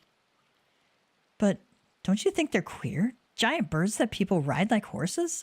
I still want to try riding one, but... What's that? You're looking for the others. Don't worry. I already told them to get ready for the carriages. I'll need your help, though. We were just finishing a game of hide-and-seek. 3 players are still in hiding, and since Lady Yugiri told us to take it really seriously, they won't move until they're found. But Vesper Bay isn't that big, so I bet you can find them in no time. Stay in your spot for a long time hiding. Bashful geyser. Hiding child. Hey, you're not Yozan. Who are you? I'm Koharu, Tia, eh? I didn't know anyone else was. Wait a minute, you're one of them... those, stallions, aren't you? No. Scions. Yes, Tia is a stallion. Just saying. Then you must know Lady Yugiri, right? Isn't she great? She's really good at hide-and-seek, too. Oh, right. It's almost time to go. Nice meeting you, Tia.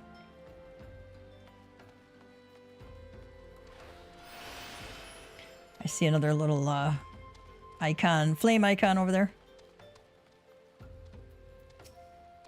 Are you playing? No fair. Yozan didn't say anything about adults. Huh? We get to ride a horse-bird carriage? I don't know. It sounds scary, but if Yozan says it's safe, I'll go. Spoken like a true kid.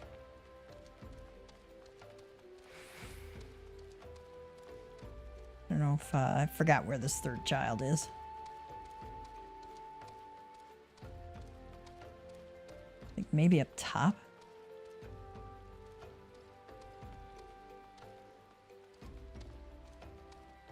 Oh, there you are. How'd you find me? Oh, I guess I need to practice more. Or maybe you're just good at this. I mean, the Garleans didn't find me. You're better than a Garlean. That's good.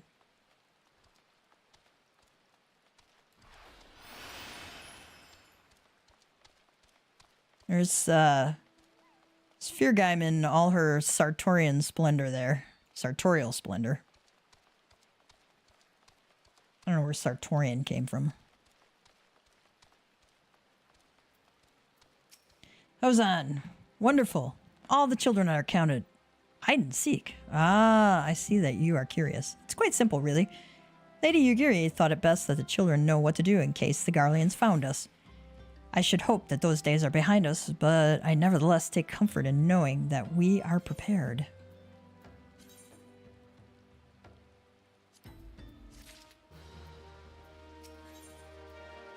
At long last, Hozan and his group are ready to leave Vesper Bay. These are item level 90, and I've got 130 on. I'll save it for retainers. The first caravan is due to depart shortly, followed by the rest at regular intervals. My family and I, including my stubborn old father, Home, will be traveling in the lead carriage together with young Koharu, whom I believe you've already met. Though I understand the road to Ul'dah is regularly patrolled by your brass blades, it would give us great comfort if you would agree to accompany us on our journey. Once again, I thank you for your kindness. When you are ready to leave, please inform our coachman. Pretty good indication that we probably will see some fighting along the way.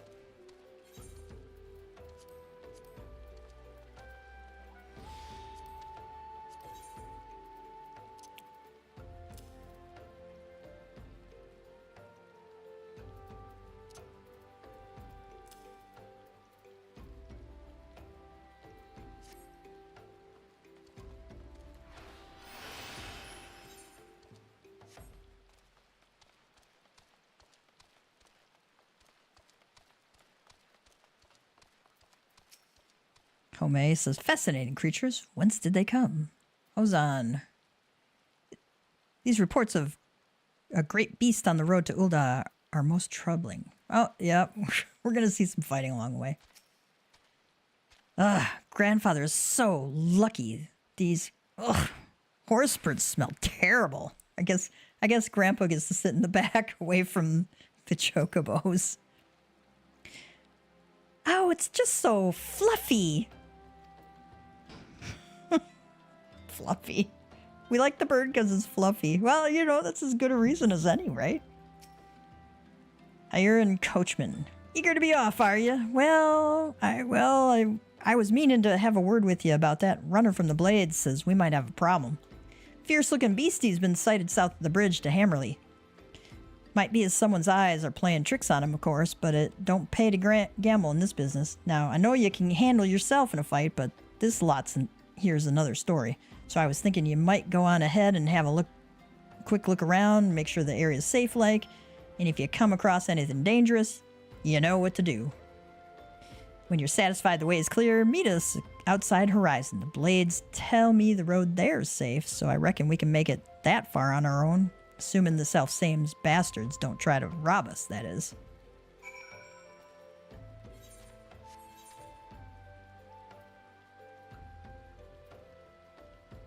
Alright, where do we gotta go? Survey the road.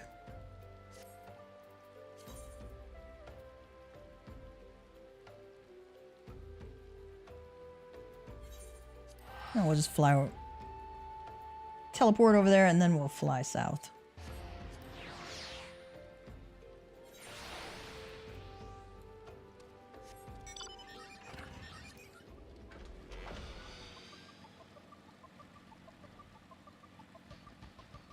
Gotta make sure before I go in there that that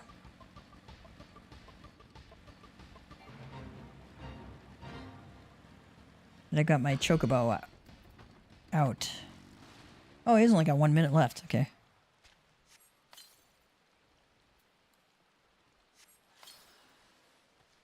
Just looking to make sure I got enough Geishel greens. Alright, we are surveying. You feel an eye upon you. Oh, that would be the wandering eye over there.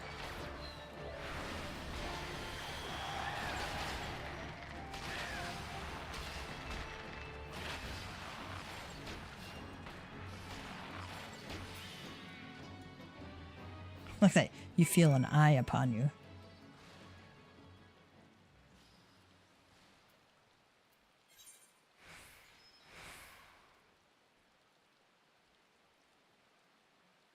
Alright, let's go back up.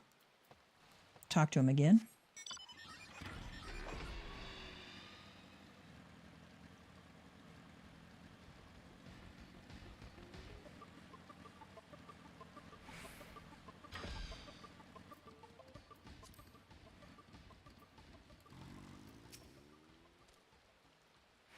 Pleases me to see you well. Come, let the coachman know we can continue onward to Alta. What do the kids say? They have wings, so does that mean they can fly? Does that mean we can fly if we ride one? Yes, kiddo, it does. Yozan, which do you think would win in a race? A horse or a horse bird? Oh, May, I must say that was a surprisingly pleasant ride. Mayhap the journey to Revenant's Toll would not be so bad after all. So there was a beastie. Was being the operative word, eh?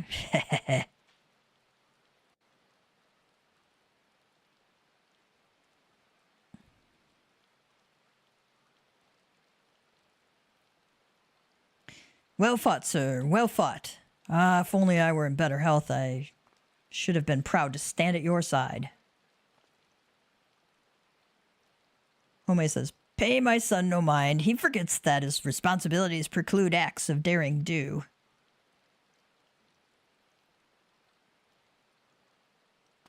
Ozan.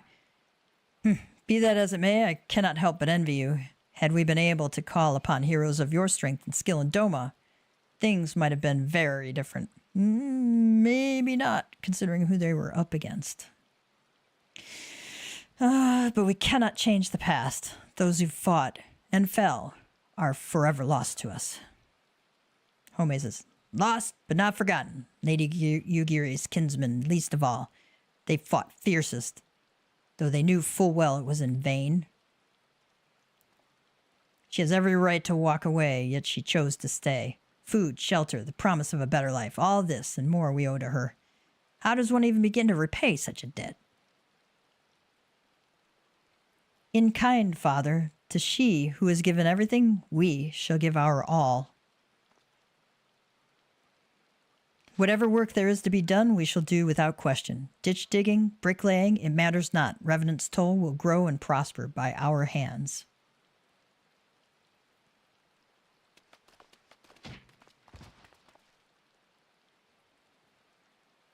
Like, what's going on? Oh, they knocked their grandfather over. Hey, Mr. Gav, Koharu and I want to know why you became an adventurer. Let's see. We can say, to gain power, to win glory, to amass a fortune, to go wither the wild rose blooms, which is the secret code word for the Scions. So we're not going to say that to kids. All right, let's do to win glory. Sounds like something appropriate. Semi-appropriate to say to a kid. Glory? Ah, like bringing honor to your family, you mean? Yeah, Father always goes on about that. It's my turn now. Excuse me, Mr. Gav, I've got a question. What's Revenant's Toll like? Is it pretty? Let's see, we could say it's a bustling outpost frequented by countless adventurers. It's a bastion of civilization in a harsh and unforgiving wilderness.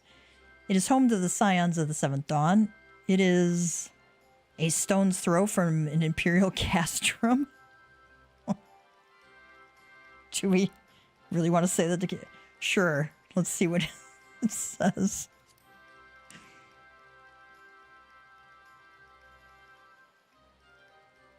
Ha! You can't fool me. No one would ever live that close to a castrum. Liar, liar, breaches on fire.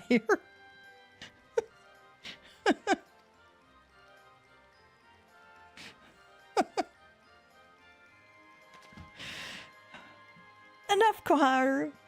It's my turn again. Mr. Gav, when I'm older, I want to be strong like you. What do I have to do? We could say seek out new experiences and adventures, fight ferocious beasts, train every day, buy weapons and armor from Rowena. Let's give Rowena some love.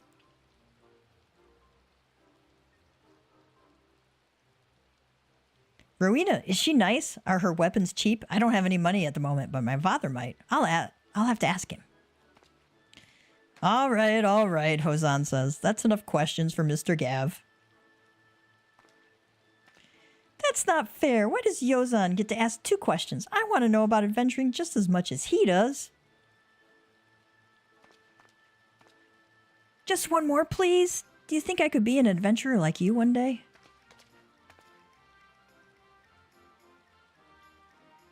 Really? Then I will.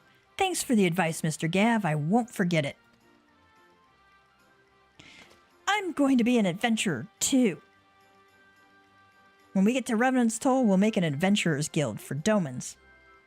We'll protect our friends and punish the wicked, just like Mr. Gav and Lady Yugiri. Yeah, just like Mr. Gav and Lady Yugiri. We can talk more about it in the carriage on the way. Will you be joining us?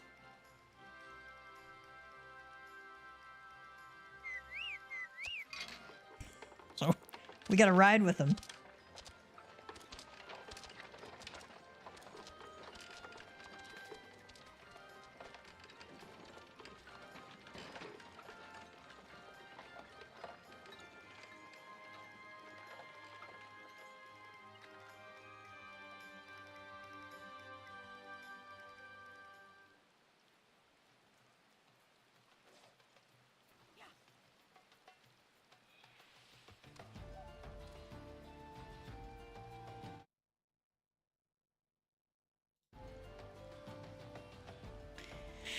Alright, speak with Elfino at the quicksand.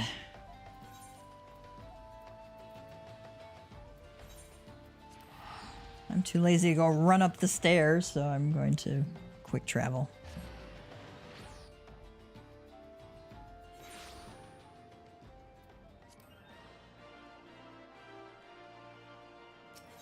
Quicksand we go, Adventurers Guild.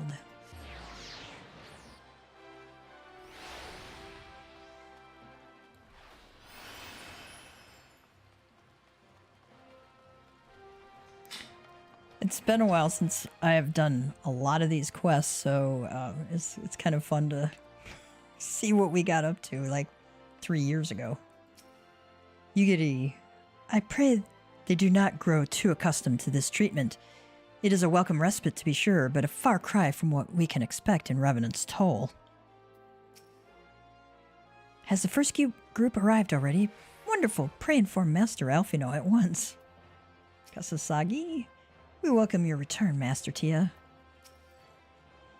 Ah, Gav, I take it the first group has arrived? Excellent. Is there aught else? No, I have matters well in hand here. You and Lady Yugiri should travel to Revenant's Toll forthwith.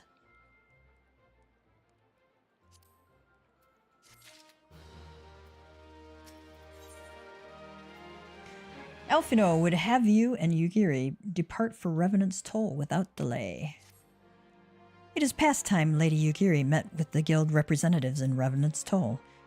Since I do not foresee any further matters arising here in Thanalan which might require your personal attention, I would instead have you serve as an escort to the Doman delegation for the duration of the journey. Speak first with Slafborn upon your arrival. He's the one with whom the Domans will be working most closely, I should think. Afterwards, introduce Lady Yugiri to Minfilia and the guild emissary. If both meetings go well, the resulting ties should stand the Domans in good stead for that which is to come. Safe travels, Gav. Alright, back to Revenant's Toll we go.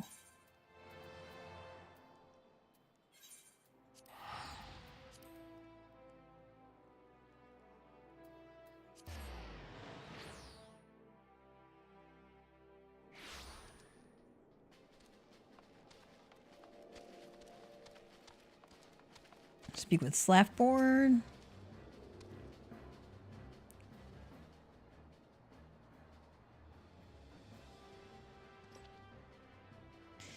And this must be the esteemed Lady Yugiri and her associates. I greet you all as friends and bid you welcome to the Toll.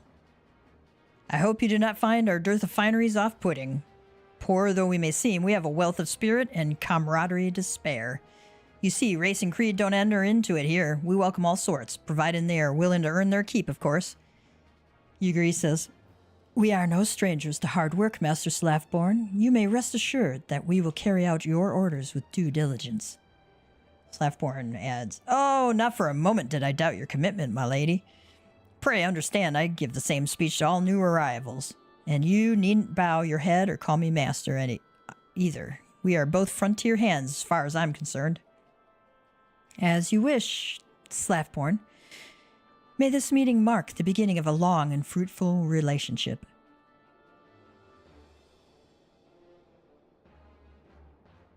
Our guests have yet to meet the antecedent. 7 hells, Gav. Why are you wasting time with me? See them to the rising stones.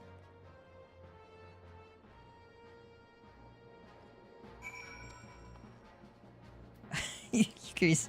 I gotta get the chocobo out of Yukiri's face there.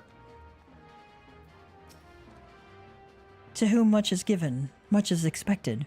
Forgive me, I require a moment to compose my thoughts before meeting with your leader. We shall join you at the Rising Stones soon. Alright. Speak with Minfilia.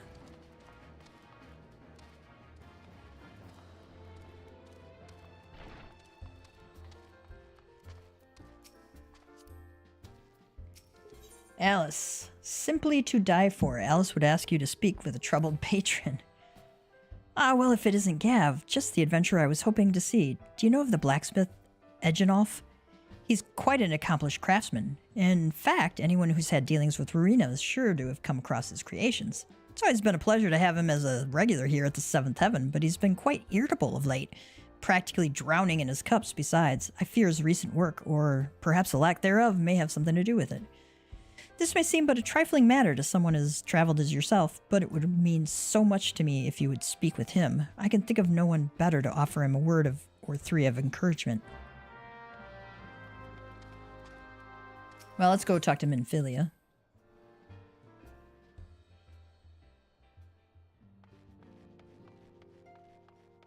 Oh, I gotta see what these guys have to say again. Kultane, as is the case with other distant lands, I have heard rumors of mysterious magics and martial arts. I dare not lend credence to these tales, but I cannot help but hope that some are true. Pepelimo. Eorzea may be a land of many cultures and creeds, but I nevertheless suspect that the Domans will struggle to adapt. Tataru. I wonder what herbs and spices they use in Doma. Maybe there's something I could add to my special tonic. No, the more alcohol, the better. Tataru, you don't need to add anything else. Just more booze. This little thing, it's nothing compared to what the Domans have endured. He's carrying that box. Flamine, so many youths these days fail to understand that it is incumbent on everyone to help those in need. That's why it's so wonderful when young men like Hoary Boulder rise to the occasion. Probably under Flamine's tutelage. Ida, did they really sail that half-rotted ship all the way from Othard? Isn't that dangerous? What if it had sprung a leak? Well, they would either fixed it or sank.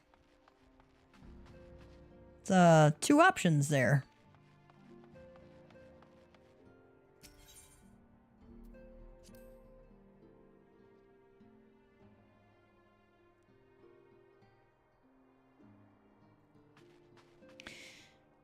All right, Minfilia.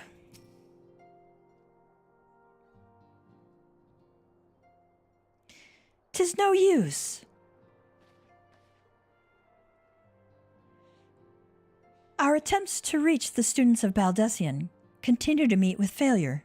Urianger has explored other avenues of inquiry, but they too have yielded naught. We will persevere, of course, yet within our hearts the truth is clear. We are but awaiting confirmation of that which we already know." How fare the Domans? I'm given to understand you were kept quite busy in Vesper Bay. Mayhap you question the wisdom of aiding refugees when the primal threat remains unresolved. I should not blame you if you did, nor would I deny that this matter falls outside our normal purview. Be that as it may, I would not ignore the plight of those refugees, not when it was within our power to help them. Lady Yugiri is here? Please show her in. I should very much like to meet her.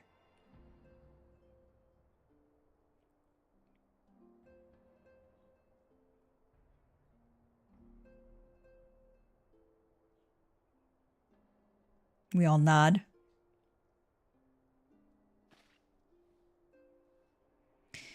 We have no objections. Pray do so with our blessing.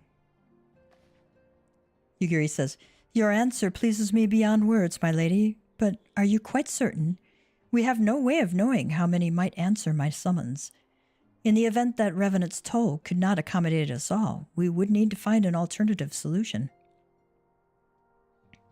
Minfilia said, Should that come to pass, we will find it together. Adventurers Guild Emissary. As ever, it has been a pleasure, Antecedent.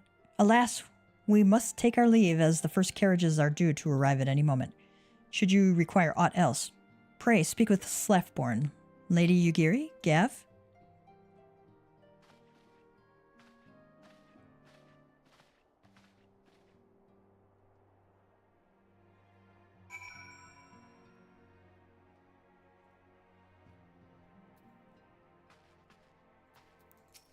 They say, Mayhap I worry overmuch, but so many able-bodied adventurers about. What beast could pose a threat?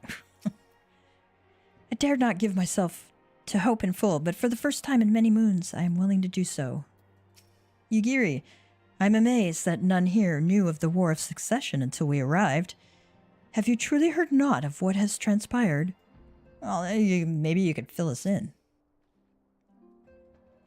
Lamine and I will make all the necessary preparations to ensure that our Doman friends feel at home upon their arrival, though I must admit that I am still troubled about the matter of the missing crystals.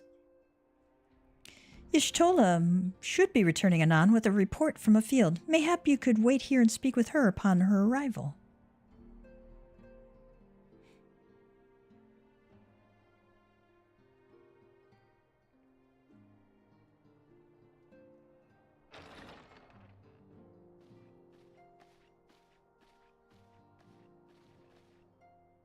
How goes the fishing? Caught anything slippery? Aye. Our suspicions were well founded. The Serpent Reavers are indeed the culprits. The plot thickens. Has there been any movement in Thanalan? It has been blessedly quiet, which is to say the Amalja are being no more or less of a nuisance than usual, summoning a fleet with such crystals as they have hoarded. Urianger, too, reports not out of the ordinary. Then we have our explanation. Your explanation for what, pray tell? For the recent spate of crystal thefts in Thanalan, we naturally assumed that the trail would lead us back to the Amalja. Yet it did not. It led us across the sea unto Vilbrand. Vilbrand? There have been reports of increased Sahagin activity of late. Oh gods, they mean to summon Leviathan? That is the way of it, I fear. Whilst conducting our investigation on behalf of the mineral concern, we came upon evidence implicating the Serpent Reavers. With the aid of the Maelstrom, I was able to verify our suspicions. 'Tis only a matter of time before Leviathan returns to harrow the seas. But there is more. One of the Sahagin, an elder by my judgment, spoke of attaining the gift and knowledge of eternity.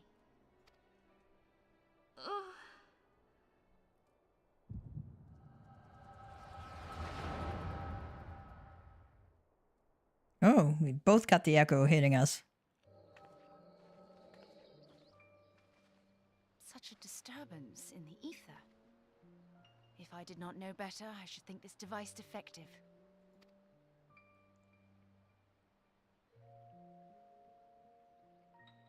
And there is the explanation.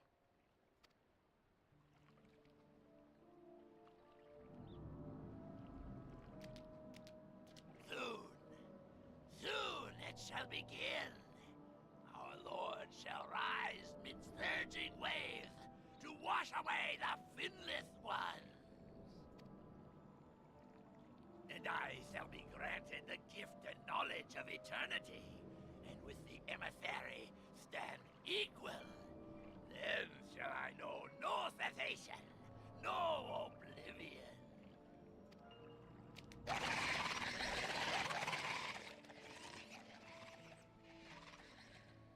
whence comes this promise of immortality? The emissary? We have outstayed our welcome.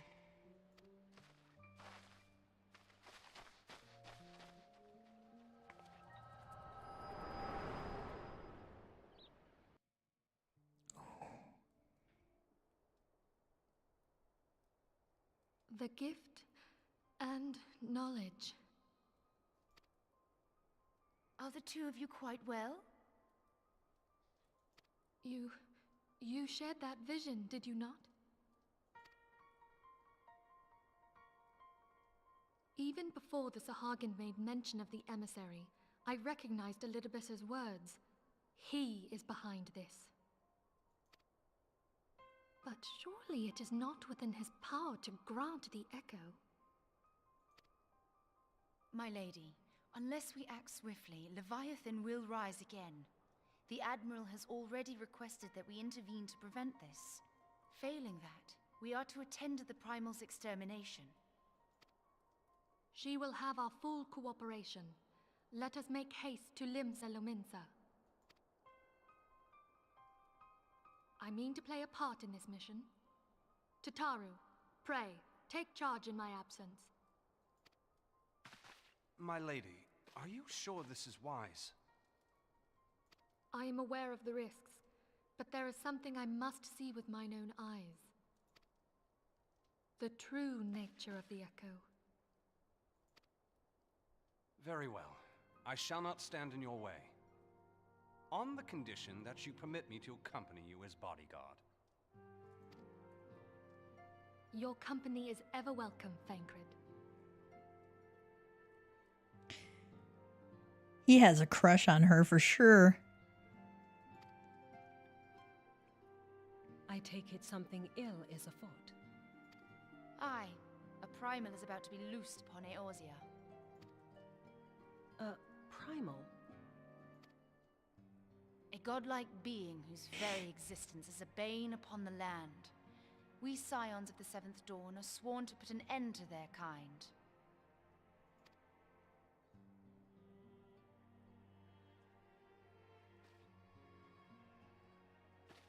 I see. Know then that I am learned in the arts of war. In return for the kindness you have shown my people, I would lend you my blade. It would be most welcome. When contending with a Primal, one can never have too many able allies. If you crave a more intimate understanding of the problems facing Eorzea, this experience is like to provide it. Be sure to come well prepared.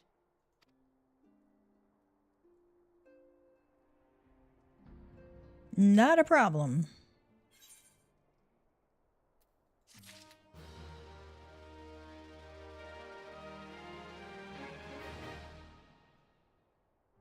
All right, Minfilia's got a quest for us. Minfilia wishes to share some final words on the coming mission prior to departing for Limsa Lominsa. Plainly, should the worst come to pass, and Leviathan is summoned, our only recourse will be to face him in battle. Given past experience, you may very well think that eventuality inevitable. Yet so long as there is even a chance that the Primal's return might be prevented, we must needs bend all our efforts towards achieving this goal. Before we do aught else, let us hasten to Limsa Lominsa and meet with the Admiral. She will not have been idle in the intervening time and will doubtless have valuable information to share. And, she adds, so long as there is even a chance that the Primal's return might be prevented, we must needs bend all our efforts towards achieving that goal. Before we do aught else, let us hasten to Limsa Lominsa and meet with the Admiral. As I'm sure you recall, her command room is accessible via the Admiral's lift at Bulwark Hall. All right. And with that, I'm going to get our cat jokes out. Because it is time for me to get some baking done and get the garden looked at.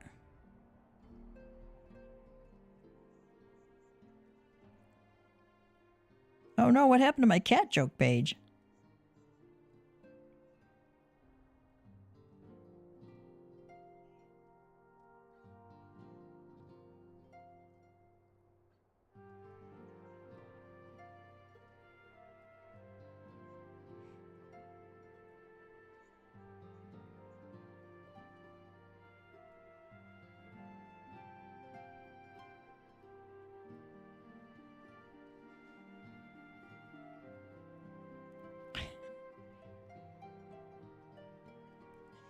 All right, here's one for you.